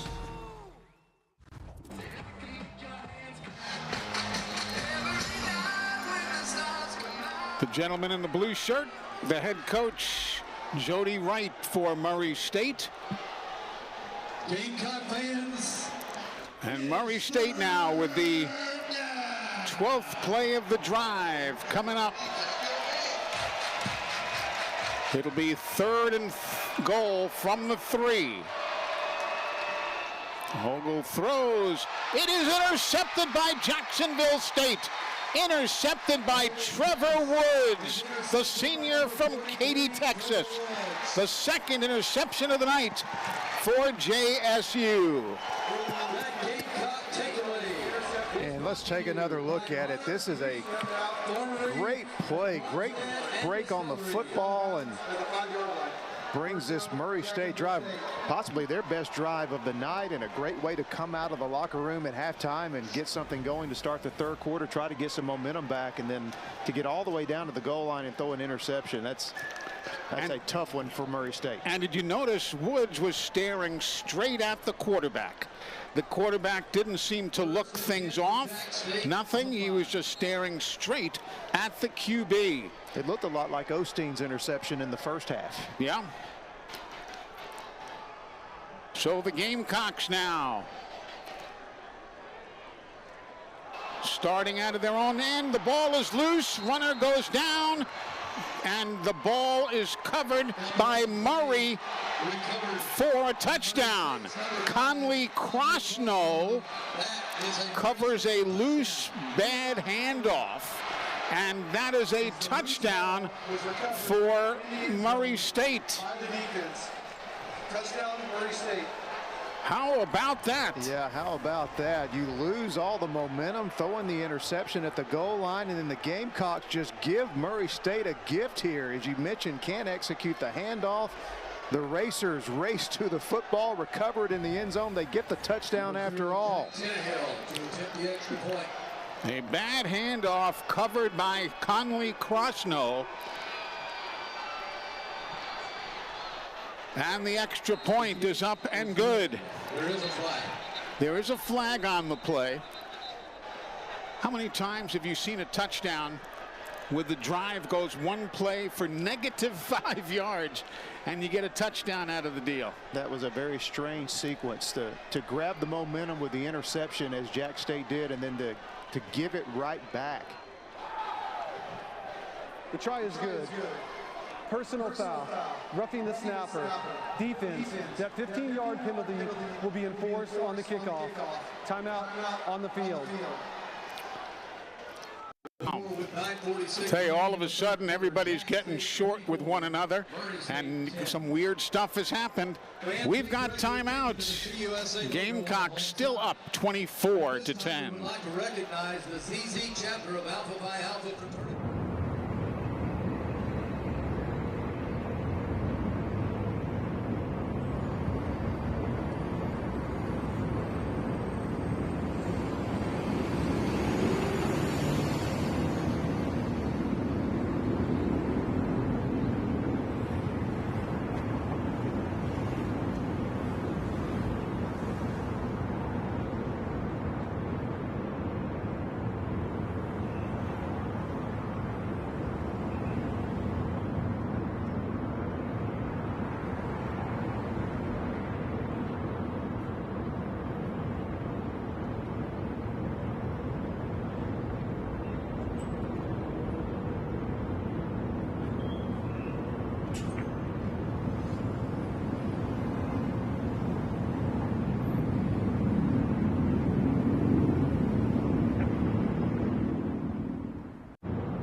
Welcome back. Here's what happened. The bad hands between Wimsatt and Cam Cook. Yeah, I don't think Wimsatt ever secured the football on the snap. He went to hand it off, and the ball was already out of his hands. So that's how it went. And now the kickoff. A squib kick covered up at the 15-yard line by Jacksonville State. So the Gamecocks will try it again with 9:45 remaining in the third. Covers the kick at the 16. That's where Jack State starts, 1st and 10.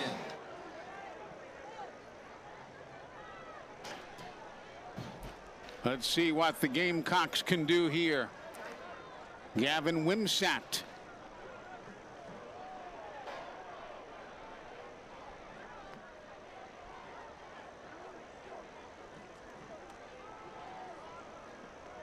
Handoff up the middle, and Cam Cook gets a couple 3 yards on the play.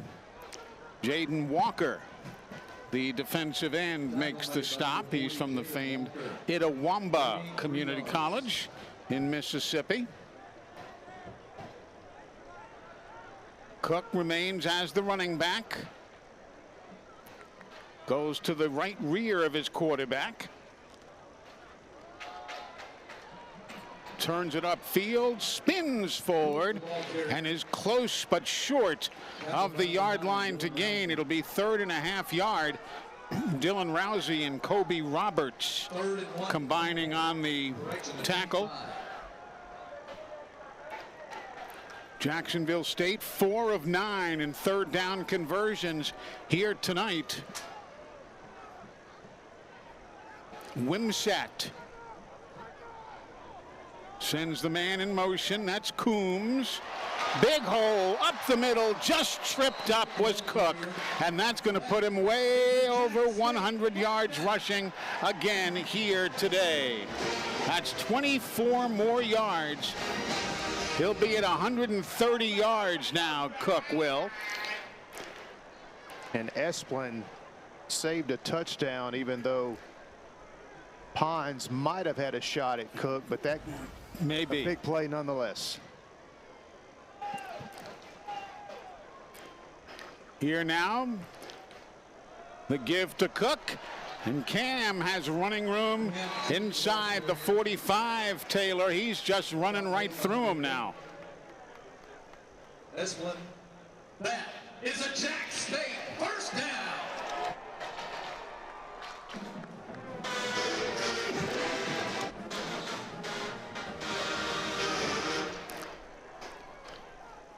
We'll get back to Taylor in a moment.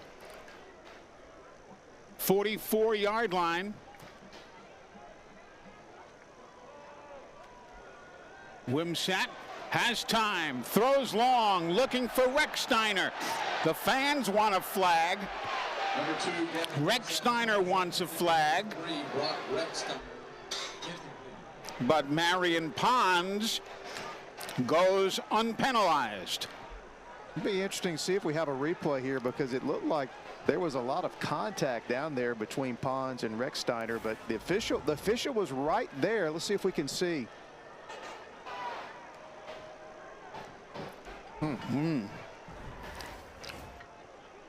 Here now is the second down play.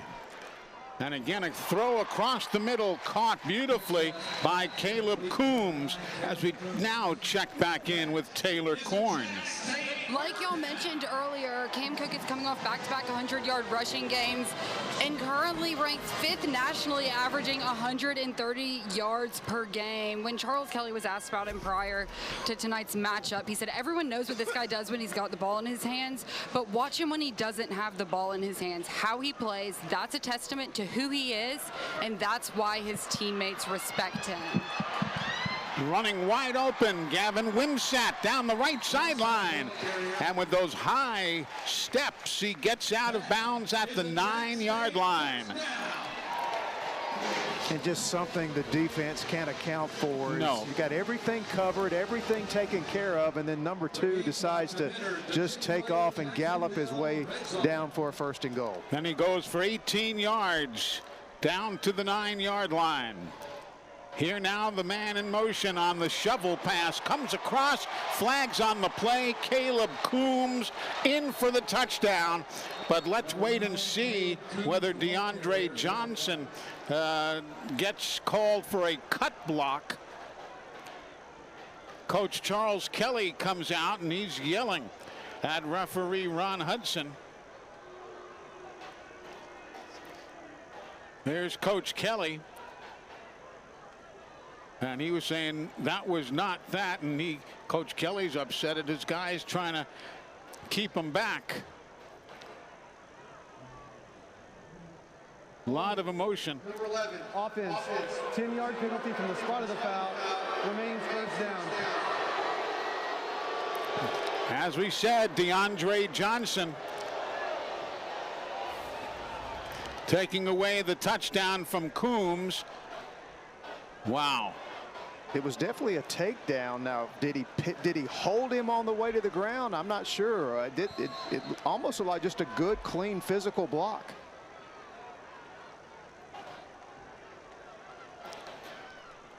So now it brings up a 1st and goal from the 12. Play clock at 3, 2, 1, and timeout is being taken by Jacksonville State. And Coach Kelly is making a beeline to the officials and just yelling at them.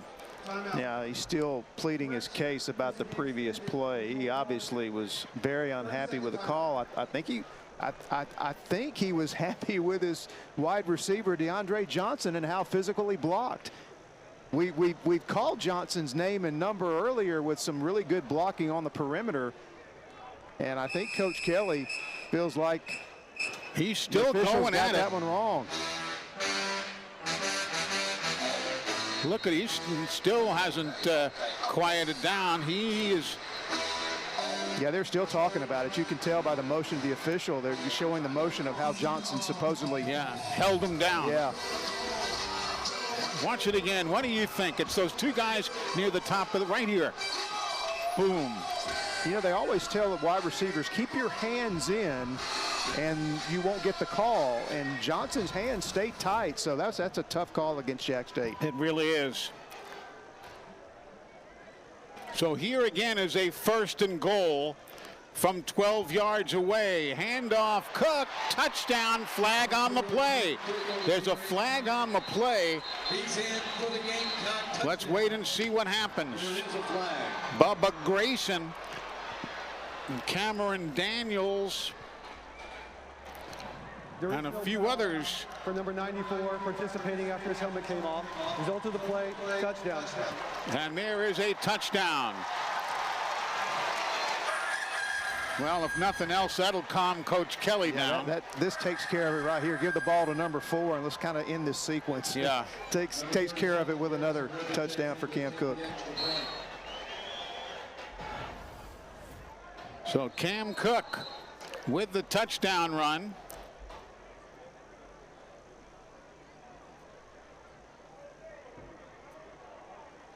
Scoring drive, 9 plays, 84 yards in 3 minutes and 37 seconds.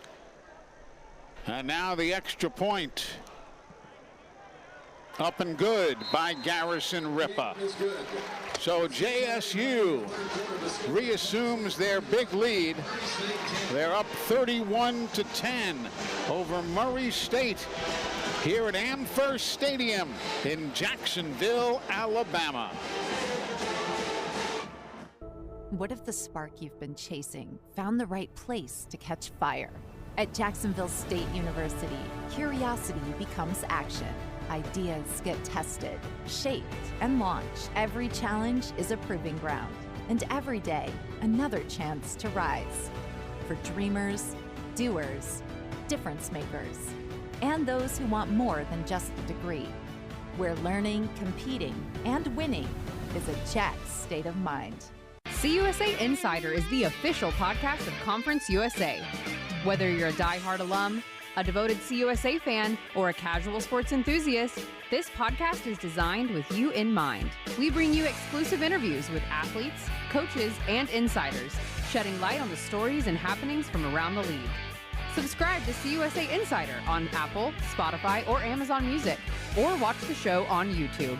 CUSA Insider, the official podcast of Conference USA. Hey Gamecock fans, ready for a winning drive? Then get to Cooper Chevy GMC in Anniston. Choose from hundreds of new Chevys and GMCs, including a great selection of Car Bravo certified used. Score big with low finance rates and ask about their guaranteed credit approval program. And get top dollar for your trade, no matter the yardage. Your road to victory starts today at Cooper Chevrolet GMC in Anniston or online, cooperchevrolet.com. Official sponsor of JSU Athletics.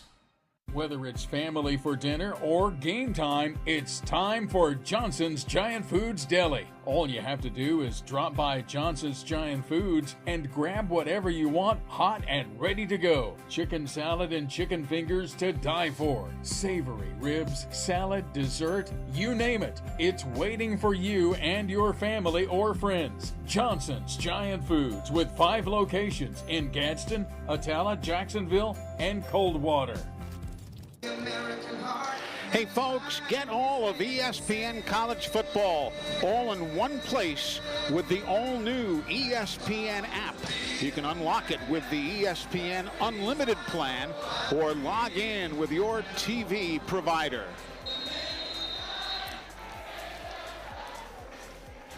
Eli Gold, Mickey Shadricks, Taylor Korn, our spotter Butch Owens. Back with you here in Jacksonville, Alabama, Amherst Stadium. Gamecocks up comfortably. And it's going to be a touchback for Murray State. Jalen Richmond.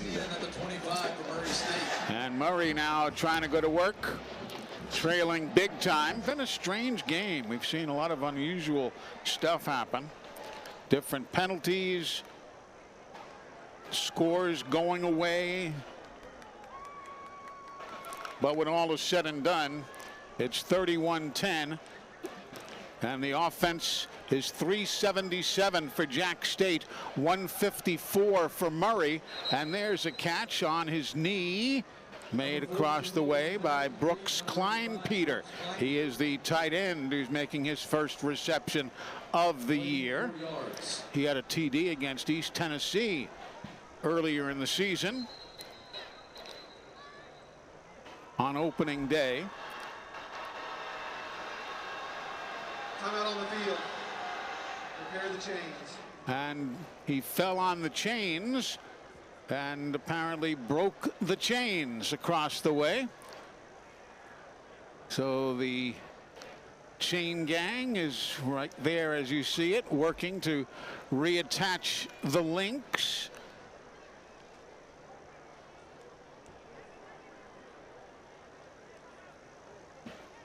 Well, just add this to the list of strange things. Yeah. Huh? Yeah.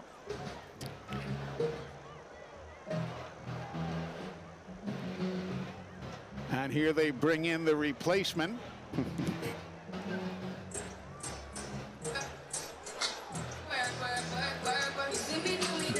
That is going to be the first catch made by well, the third catch made by a tight end tonight for Murray. Ty Brown had a couple early. Klein-Peter, and the third tight end is Hussein Simseer. We have not seen him do much today, but he has been out there. Here's a quick throw, far side, trying to stiff arm things was Jawan Northington, but he came up with air and again has to pay for it. Miles Butler was there along with Caleb Nix to put a finish on that play. And now third down. 3rd and 7.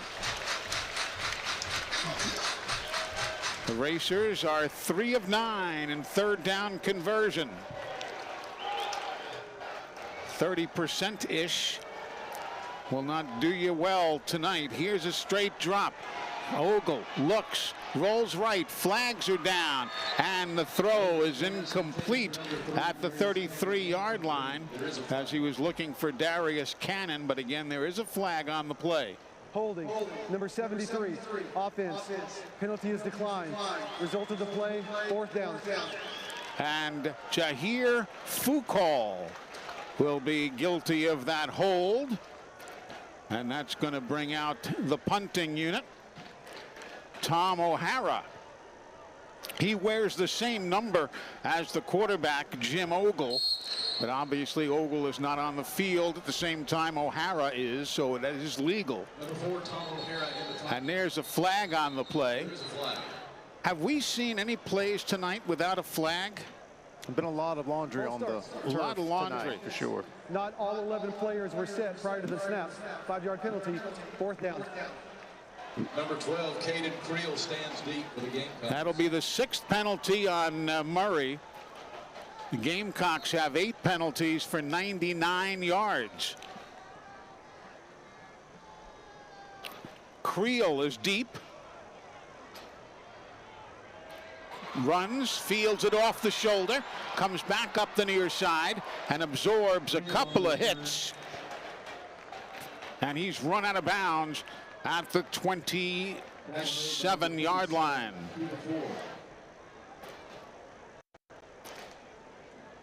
So a 31-10 score. Winners in the Jack State banner competition. In 3rd place. Elsewhere around Conference USA today, James Madison. Boy, they give Liberty another loss.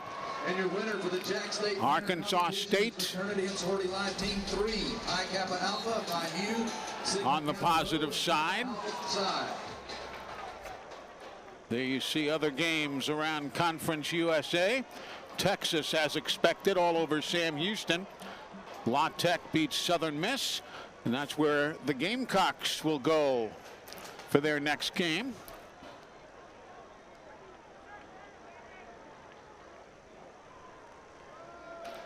Here now the inside give. Up and running is Lando. And he'll keep those legs stirring and gets out across the 35 to the 36. Tyrese Edwards. If you're curious why you didn't see Murray State on the scoreboard, Murray is not part of Conference USA. The Missouri Valley Football Conference is where you will find them. Wimsatt accelerates, has the first down. He turned on the speed and got around Tyrese Edwards, and Edwards tried to chase him down, but there was no way he had enough speed to do that. Smart play by Wimsatt. The receivers were covered downfield and just took what the defense gave him, got the first down. Wimsatt making a lot of the right decisions. And that's what you want from a young quarterback. Even though he's been at Rutgers and he's been at Kentucky. Here now the inside give, kicking it outside, first down run, hard hits, and Lando gets inside the 45-yard line. It'll be a first down on a 15-yard run for Christian Lando.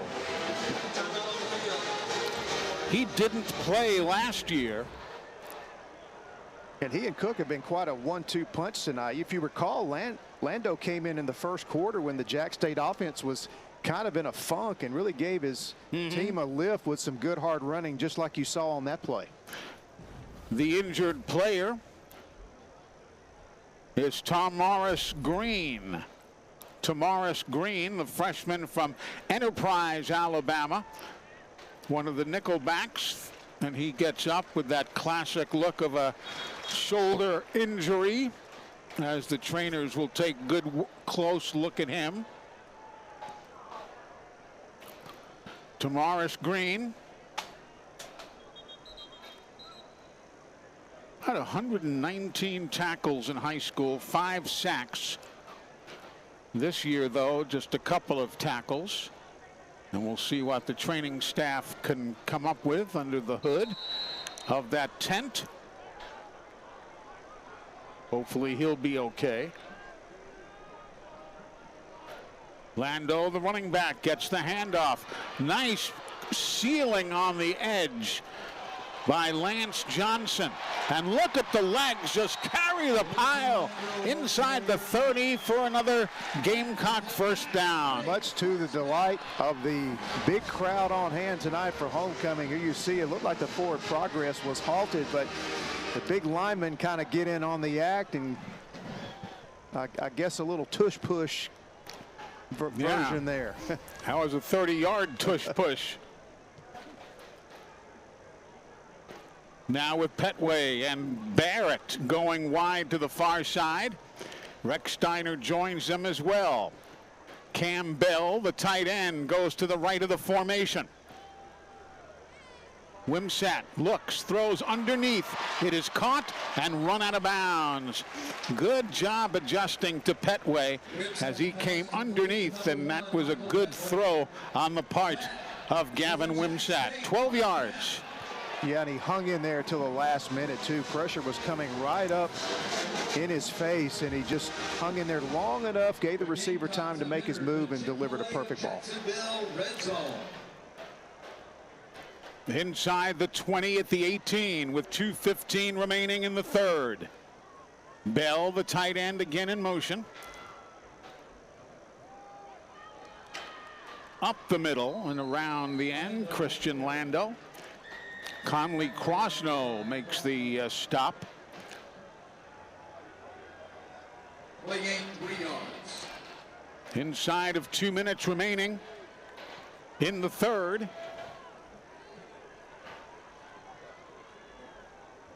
Three wides this time to the left. And the tight end comes in motion to that side. There's a quick screen taken by Recksteiner. And he'll get inside the 10 to the 9-yard line.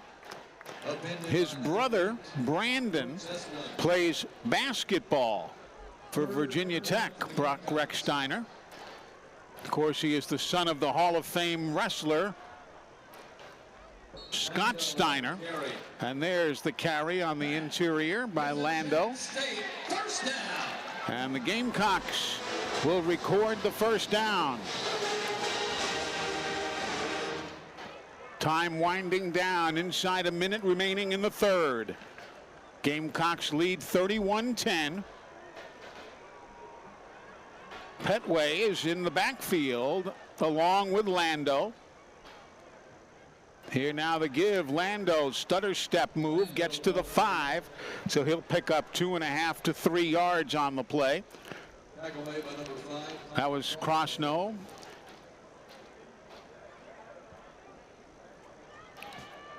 Clock down to 30 seconds remaining in the third quarter.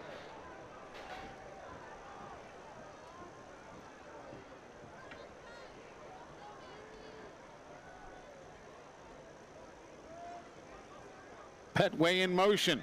Here's the give. Lando through and over the defense for the touchdown. I'll tell you, Bubba Grayson and Luke Murchkowski, you're not going to beat those two guys in a one-on-one battle. Let's take a look at it here. Great coming off the ball there by the left side of that line, and then it's fitting that Lando gets rewarded with the touchdown. Had such a nice sequence of runs in this scoring drive for Jacksonville State. Now here comes the extra point for Garrison Ripa. And it is up and good. And JSU now has a 38-10 lead over Murray State. Murray has not had much success of late.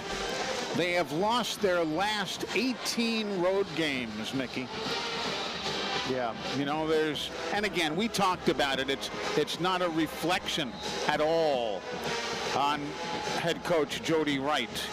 You know, they've really had nothing going at Murray State since you go back to the days of Beamer and Houston Nutt.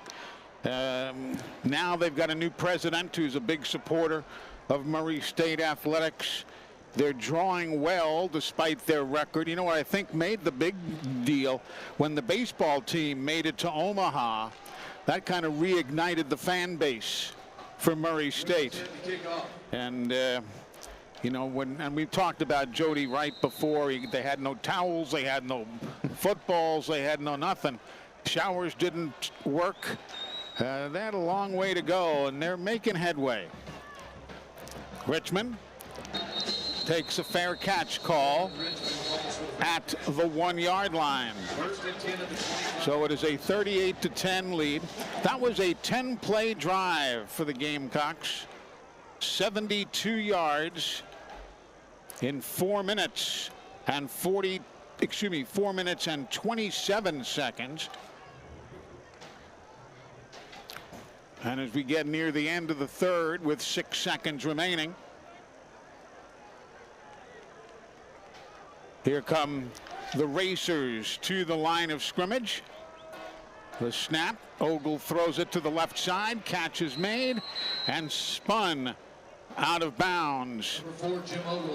Is the big man on the right side, Brooks Klein-Peter, and that is the story through 3 quarters of play. So the third quarter is in the books. This game moves to its final period, and Jack State now just 15 minutes away from going to another victory here at home. We're back after this.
Beautiful night here in Jacksonville, Alabama. After some rain earlier today, it's been a gorgeous evening. Great crowd on hand here on homecoming. And we're underway again now on a reverse for Murray State, trying to find running room.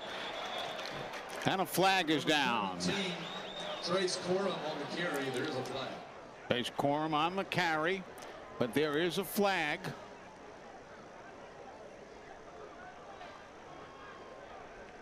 We'll see what referee Ron Hudson says. Holding. Number 85, offense, 10-yard penalty, remains second down. So Corum with that holding call. And it's coming back.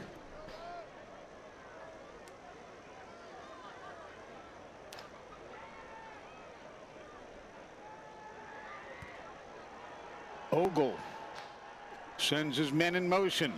Here's a give up the middle and struggling to find extra yardage is Washington. He gets to the 31. McClelland, who's in its center. And Peroni there to make the stop or the tackle to lead things. 62 is Will Peroni. He's the snapper, returning after going to the sidelines earlier. Here now Ogle throws, and that was a beautiful throw and a pretty catch by Corum.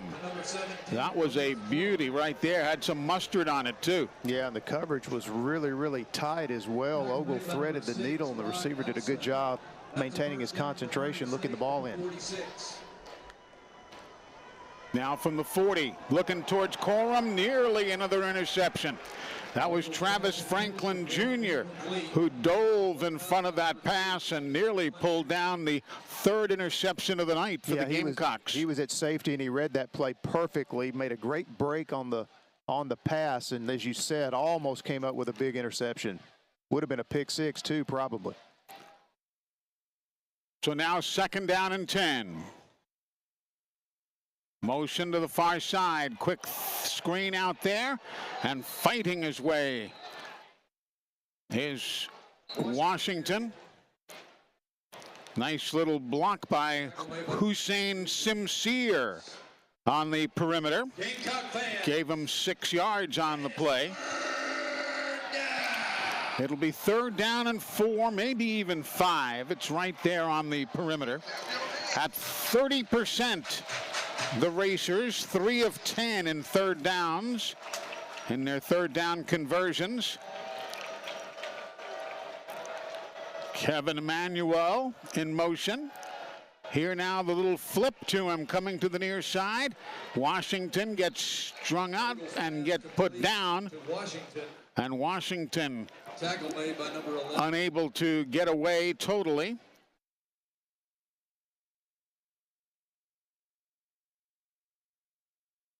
Gamecocks watching. Referee holding things up for just a moment.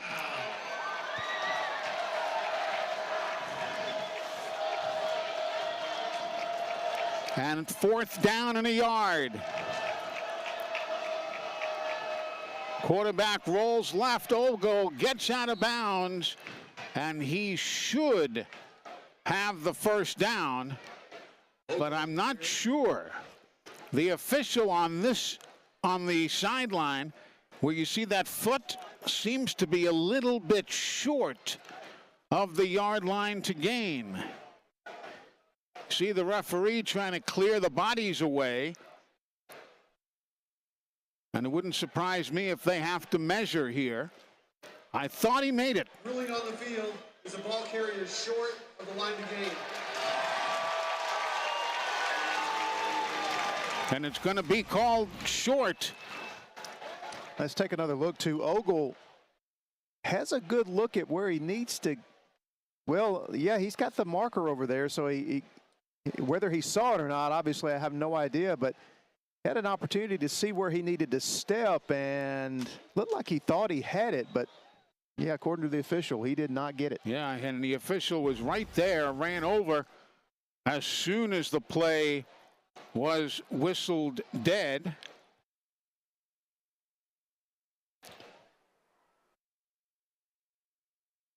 Jody Wright, the head coach, still across the way there. Well, that was him talking to the officials. There they are. Come out on the field. The officials. Gentlemen, please direct your attention to the 10-yard line. The officials are going to talk things over, and we're going to take a break while they do. 38-10. We're back right after this. Sponsored by AmFirst. I stand alone with fire inside, with passion burning in my veins. Being strong doesn't mean going through it alone. Mental health matters, just like physical health. It's okay to feel overwhelmed. It's okay to ask for help. Talking to someone can change everything. Your mind needs care too. No shame, no stigma, just support. We're teammates on and off the field. Your story matters. You are not alone. We see you, we support you. Let's break the silence together. Mental health is part of the game. Let's continue the conversation. Your neighborhood Grub Mart is your one-stop shop for everything you need when you're on the go. Grub Mart features the best prices on Coke and Pepsi products and is the home to the 99-cent bag of ice every day. And Grub Mart is your exclusive home for the popcorn bucket. Purchase yours for only $5.99, then bring it for free refills throughout the year. And save every day with your Grub Mart Super Saver card. When you're on the go, it's good to know Grub Mart has everything you need. Gas, diesel, and delicious Oleo donuts. In business over 78 years, visit your local Grub Mart today. Hey Gamecock fans, ready for a winning drive? Then get to Cooper Hyundai in Addiston. Choose from hundreds of new Hyundai sedans, SUVs, and hybrids, including a great selection of pre-owned vehicles. Score big with low finance rates, plus get 10 years or 100,000-mile warranty and complimentary maintenance. Plus, get top dollar for your trade, no matter the yardage. Your road to victory starts today at Cooper Hyundai in Addiston or online cooperhyundai.com. Official sponsor of JSU Athletics. I stand alone with fire inside, with passion burning in my veins. Welcome back, and that is Cade Cunningham in at quarterback, and Jalen Likely in at running back for the Gamecocks. Here's the handoff, and a big hole being created by Likely. Number 6, Jalen Likely, the ball. And he gets out to midfield, a pickup of 5 on the play.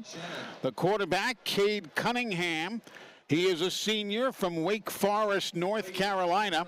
He played at Marshall and at Memphis. His first appearance of the year. While limping off the field now is Bubba Grayson, the right guard. Markevian Blake in his place. Here now, Cunningham throws, and there's a little misconnection as the wide receiver did the turn in, and the pass went outside. So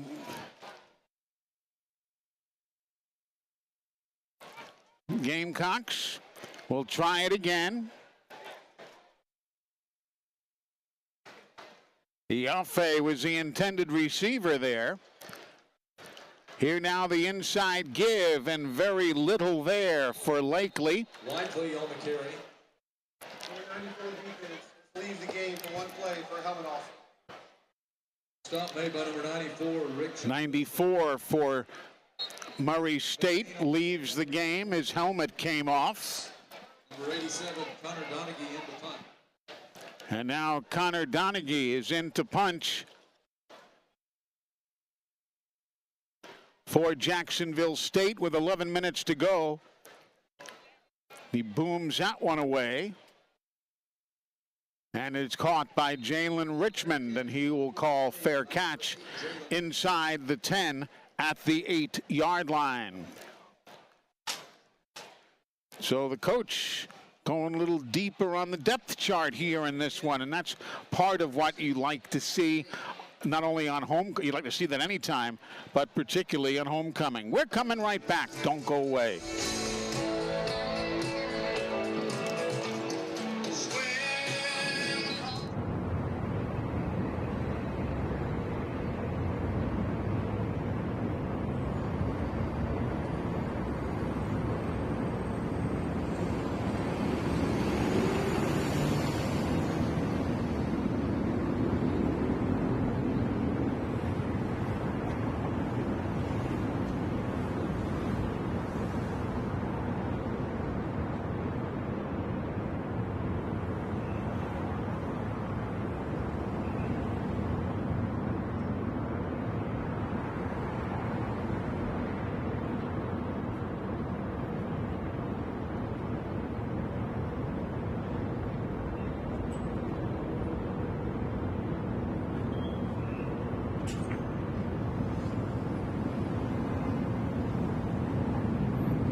Stay cocky and go Gamecocks. Welcome back to Amherst Stadium here in Jacksonville, Alabama.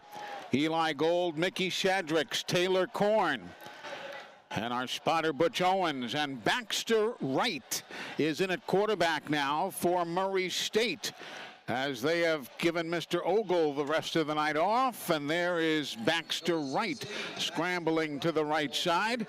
Wright, a freshman from Gainesville, Georgia, did not play last year, but in high school he had better than 2,000 passing yards, and as a senior he had 24 touchdowns, 24 touchdown passes. This year he is 2 of 2 passing and 6 carries for 10 yards in the rushing department. Here he'll keep it himself. Gets stood up and thrown down at the 13-yard line. Tay Floyd, who saw his first action last week, was in to make off his defensive tackle spot for the Gamecocks. 3 of 11. That's what the Racers are in third down conversions with 9:52 to go. Wright scrambles out of trouble. He can run for the first down, and he does. He'll get out at about the 19-yard line. So a 6-yard pickup. Tay Floyd again gets credit for that takedown. One of the officials having to tie his shoe. The umpire, he does get that handled. And here's the give inside. And that time Kevin Emanuel from St. Louis, Missouri. His second carry of the year.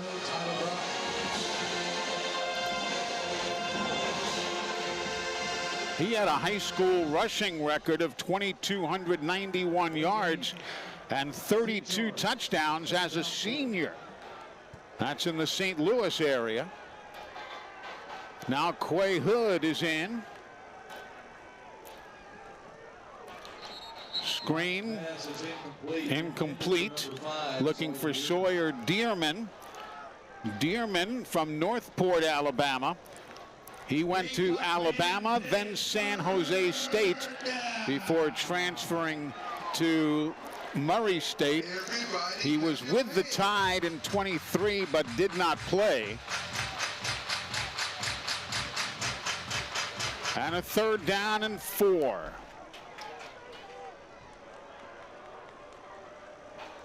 We're seeing a lot of new names now. Quarterback rolls and throws. It's incomplete. And it doesn't matter how far we're going into this game, Taylor. We're seeing a lot of pressure from the defensive line.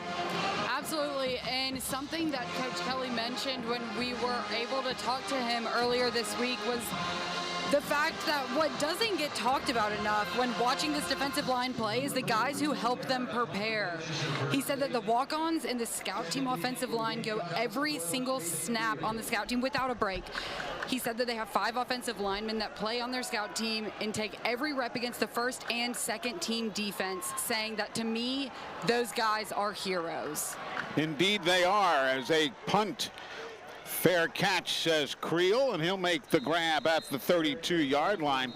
I'll tell you, scout teams are invaluable, especially if you're playing a team that's got a little bit of a different type of look. We'll talk about it more when we come back.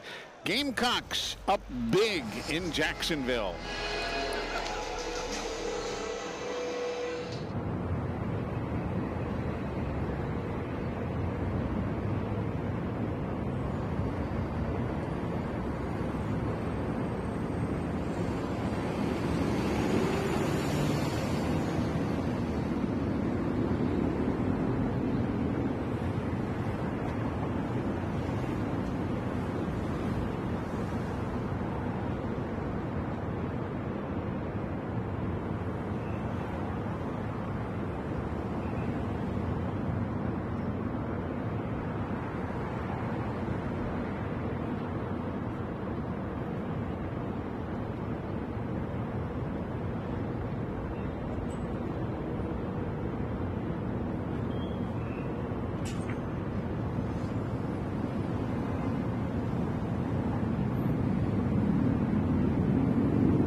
Welcome back, everyone. Glad you're tuned in. 38-10, Jacksonville State over Murray State. And now the Gamecocks will go to work. 1st and 10 from the 30.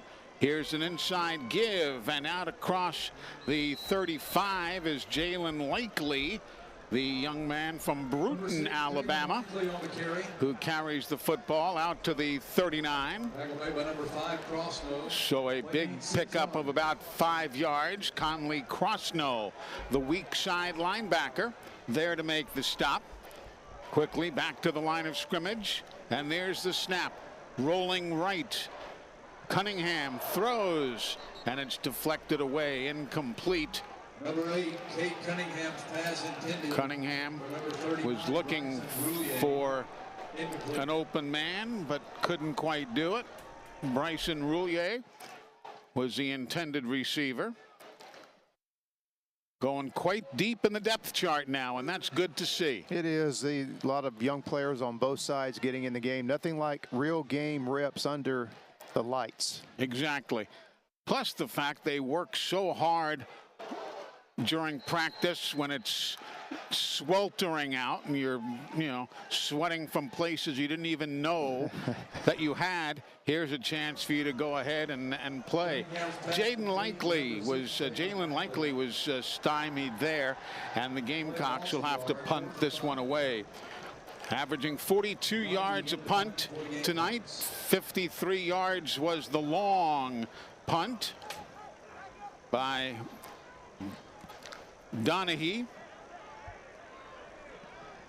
That one is grabbed at the 17-yard line, and Richmond makes the fair catch call after a 45-yard punt and obviously no return. Ladies and gentlemen, we ask for your cooperation. Don't forget, coming up over the next few days at both Murray State and here at Jacksonville State, volleyball in action, men's and women's basketball getting going here before much longer, and of course the continuation of these football schedules. I hope you can make your plans to attend, whether it's here or at Murray State or wherever it might be. There's Emmanuel, the running back. Number 22, Kevin Emmanuel. He'll carry it forward for 6 yards. Emmanuel. Ball carrier was down prior to the ball coming loose. Second down. And as you saw, the ball come loose, but the play was already downed. Last year, Emmanuel, 23 carries, 107 yards. This year, he is seeing significant action, if you will, tonight for the first time. He only had 1 carry earlier this season for 10 yards. There's the handoff up the middle, and again, Emmanuel gets across the 25 out to the 27-yard line before Christopher Johnson will make the tackle. Third down again. Third and 1.5 yards.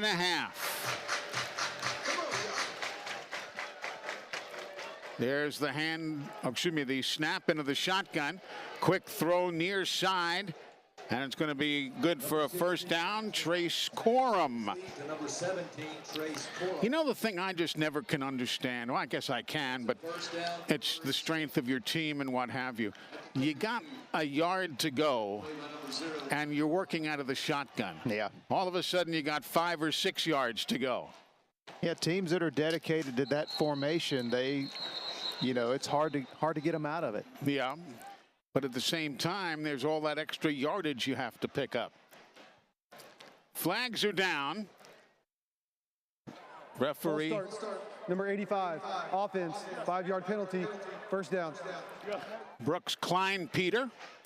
That'll be the 7th penalty for 35 yards against the Racers of Murray State. Total yardage 228 for Murray, 459 for Jacksonville State. Rolling right and throwing, and was it complete? Yes, it was. Corum with a great catch in traffic. Passing yards for Murray State, 136. 188 for Jacksonville State. Rushing yards, here's the difference, Mickey, and we knew it. 92 for Murray, 271 rushing yards for Jacksonville State. That's the whole story right there. We knew coming into the game that this game would be decided with the running game. In other words, would Murray State be able to slow down Cam Cook and the Jack State rushing attack? And they haven't. No. And on their side of the coin, would they be able to establish any kind of running game to take the pressure off quarterback Jim Ogle? And obviously, not really. They haven't been able to really do that. Northington had 44 yards. That's about it. For Jacksonville State, Cook had 22 carries for 147 yards and 2 touchdowns. Lando had 68 rushing yards. Wimsatz had 50 rushing yards, and the list goes on and on. That's going to be the first sack of the ball game for Jacksonville State.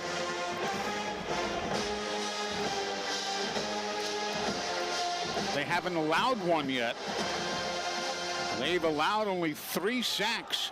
Jack State has through the first 4 games. That's tied for 26th nationally. Meanwhile, they do record that one right there. Creel makes the grab, and at the 27-yard line, the play is dead with time down to 3:51 remaining, a 43-yard punt and no return.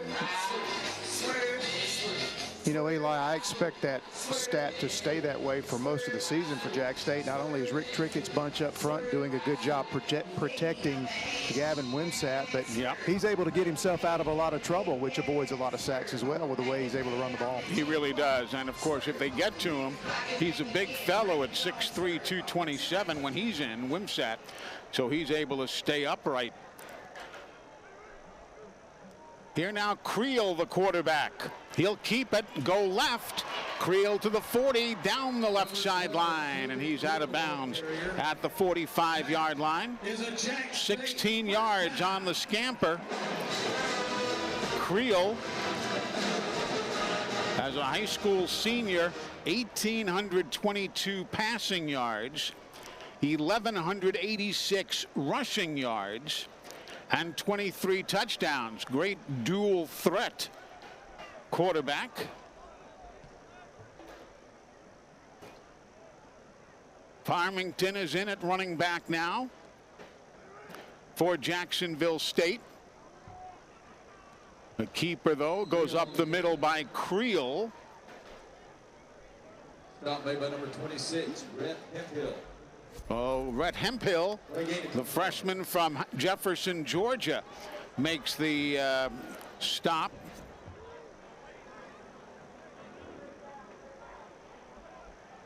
Down to 2:49 remaining. We do have that 2-minute timeout upcoming. Gamecocks lead comfortably, 38-10.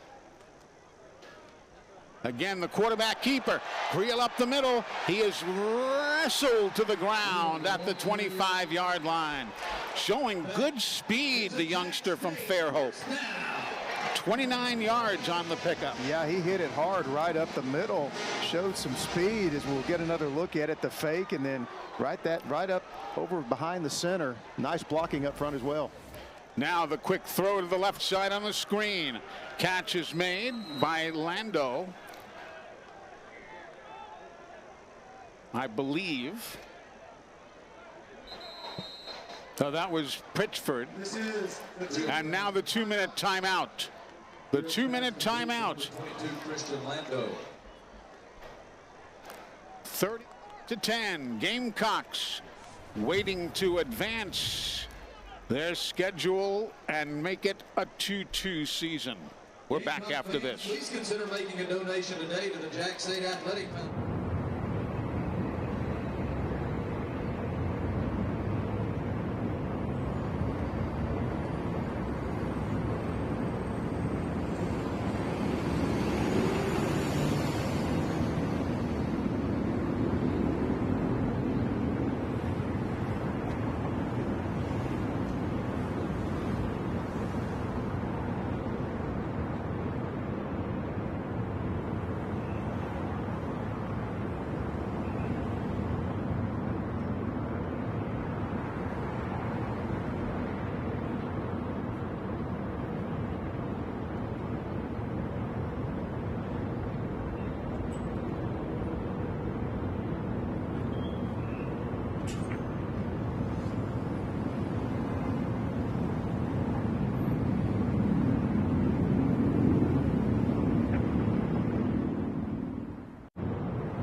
Welcome back, everybody. Final couple of moments of this one. Gamecocks of Jacksonville State lead the Racers of Murray State 38-10.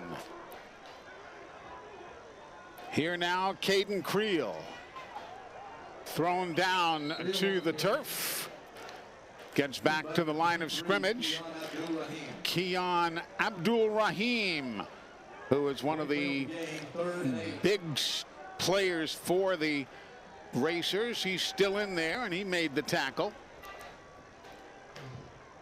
Now 3rd down and 7. Looking left, and he's wide open. 1st down. That was Farrington. Came out of the backfield. Nobody picked him up. 26, Lucas Farrington. And that is good for a Gamecock 1st down.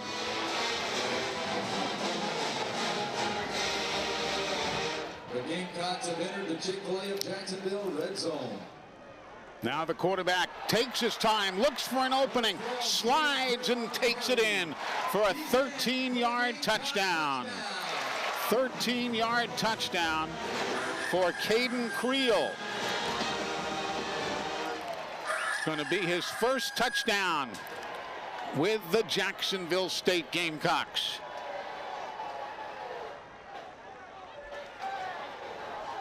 Number 87, Connor Donaghy, in to attempt the extra point. Donaghy now will attempt the extra point.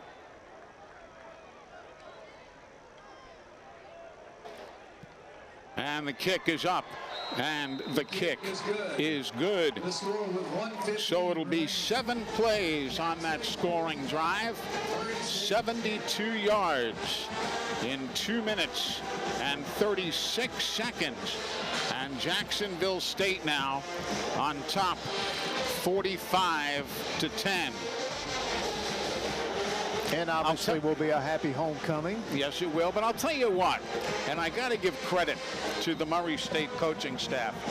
During that last time out, Jody Wright and Dirk, all the guys, the whole crew was out there still coaching their players. They were obviously well out of the game. They weren't going to win, but they were coaching them up for all they were worth. And that showed me something right there. And the kids were listening. Yeah. Coach Wright, he's got a lot of energy, got a great personality. You were talking about Coach Kelly earlier for Jack State. And, and all of the different places he has been, the success he's had, and the teams he's been a part of. But when you spend some time around both these coaches, and obviously Coach Kelly for Jacksonville State, you understand why he's always been rated as one of the top recruiters in the country. Exactly. Because he just has an engaging and warm personality, and obviously that bodes well on the recruiting trail as well. Nick Saban called him the best recruiter he's been around. That says a mouthful. And of course for Jody Wright, he has served 2 stints under Nick Saban, along with time under Shane Beamer, Lane Kiffin, Billy Napier. He spent time under Kirby Smart, Sylvester Croom, who am I leaving out? Bill Clark, Joe Judge. I mean, the list goes on and on and on. And it's in the whole family. Jody Wright's older brother, Josh, has won 4 state championships in Alabama, currently the head coach at Tuscaloosa Academy. And his younger brother, Jonathan, is the head coach at Bessemer Academy. So that whole family, chock full of coaches, and they've all had wonderful experiences. But things will come. Things will get better for Murray State.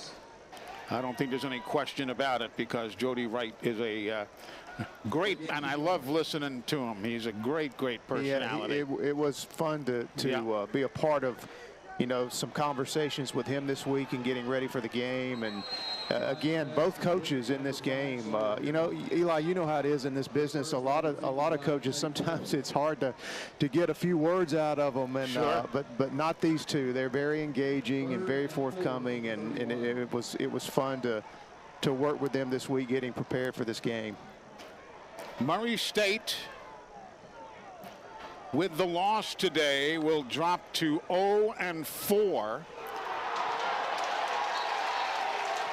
And Jacksonville State, with the win, will improve to 2 up and 2 down.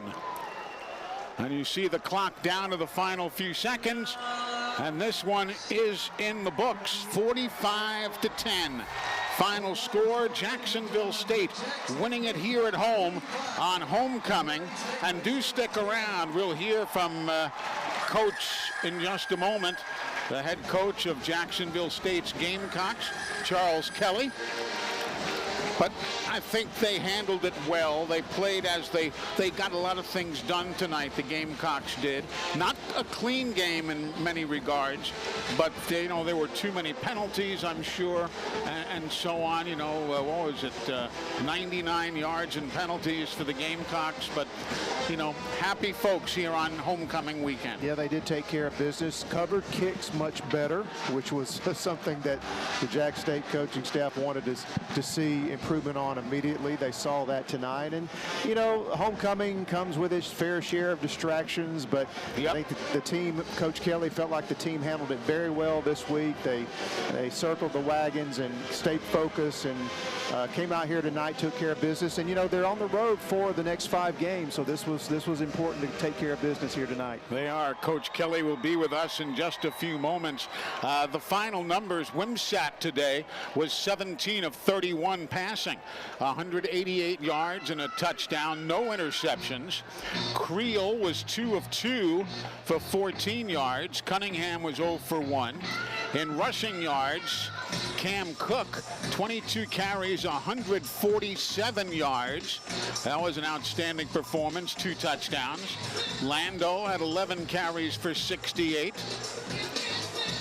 Creel had 5 carries for 58. And Wimsatt had 3 carries for 50. And for the receiving numbers, Rex Steiner had 5 catches for 89 yards and a touchdown. And Coombs had 5 receptions for 47 yards and no touchdowns.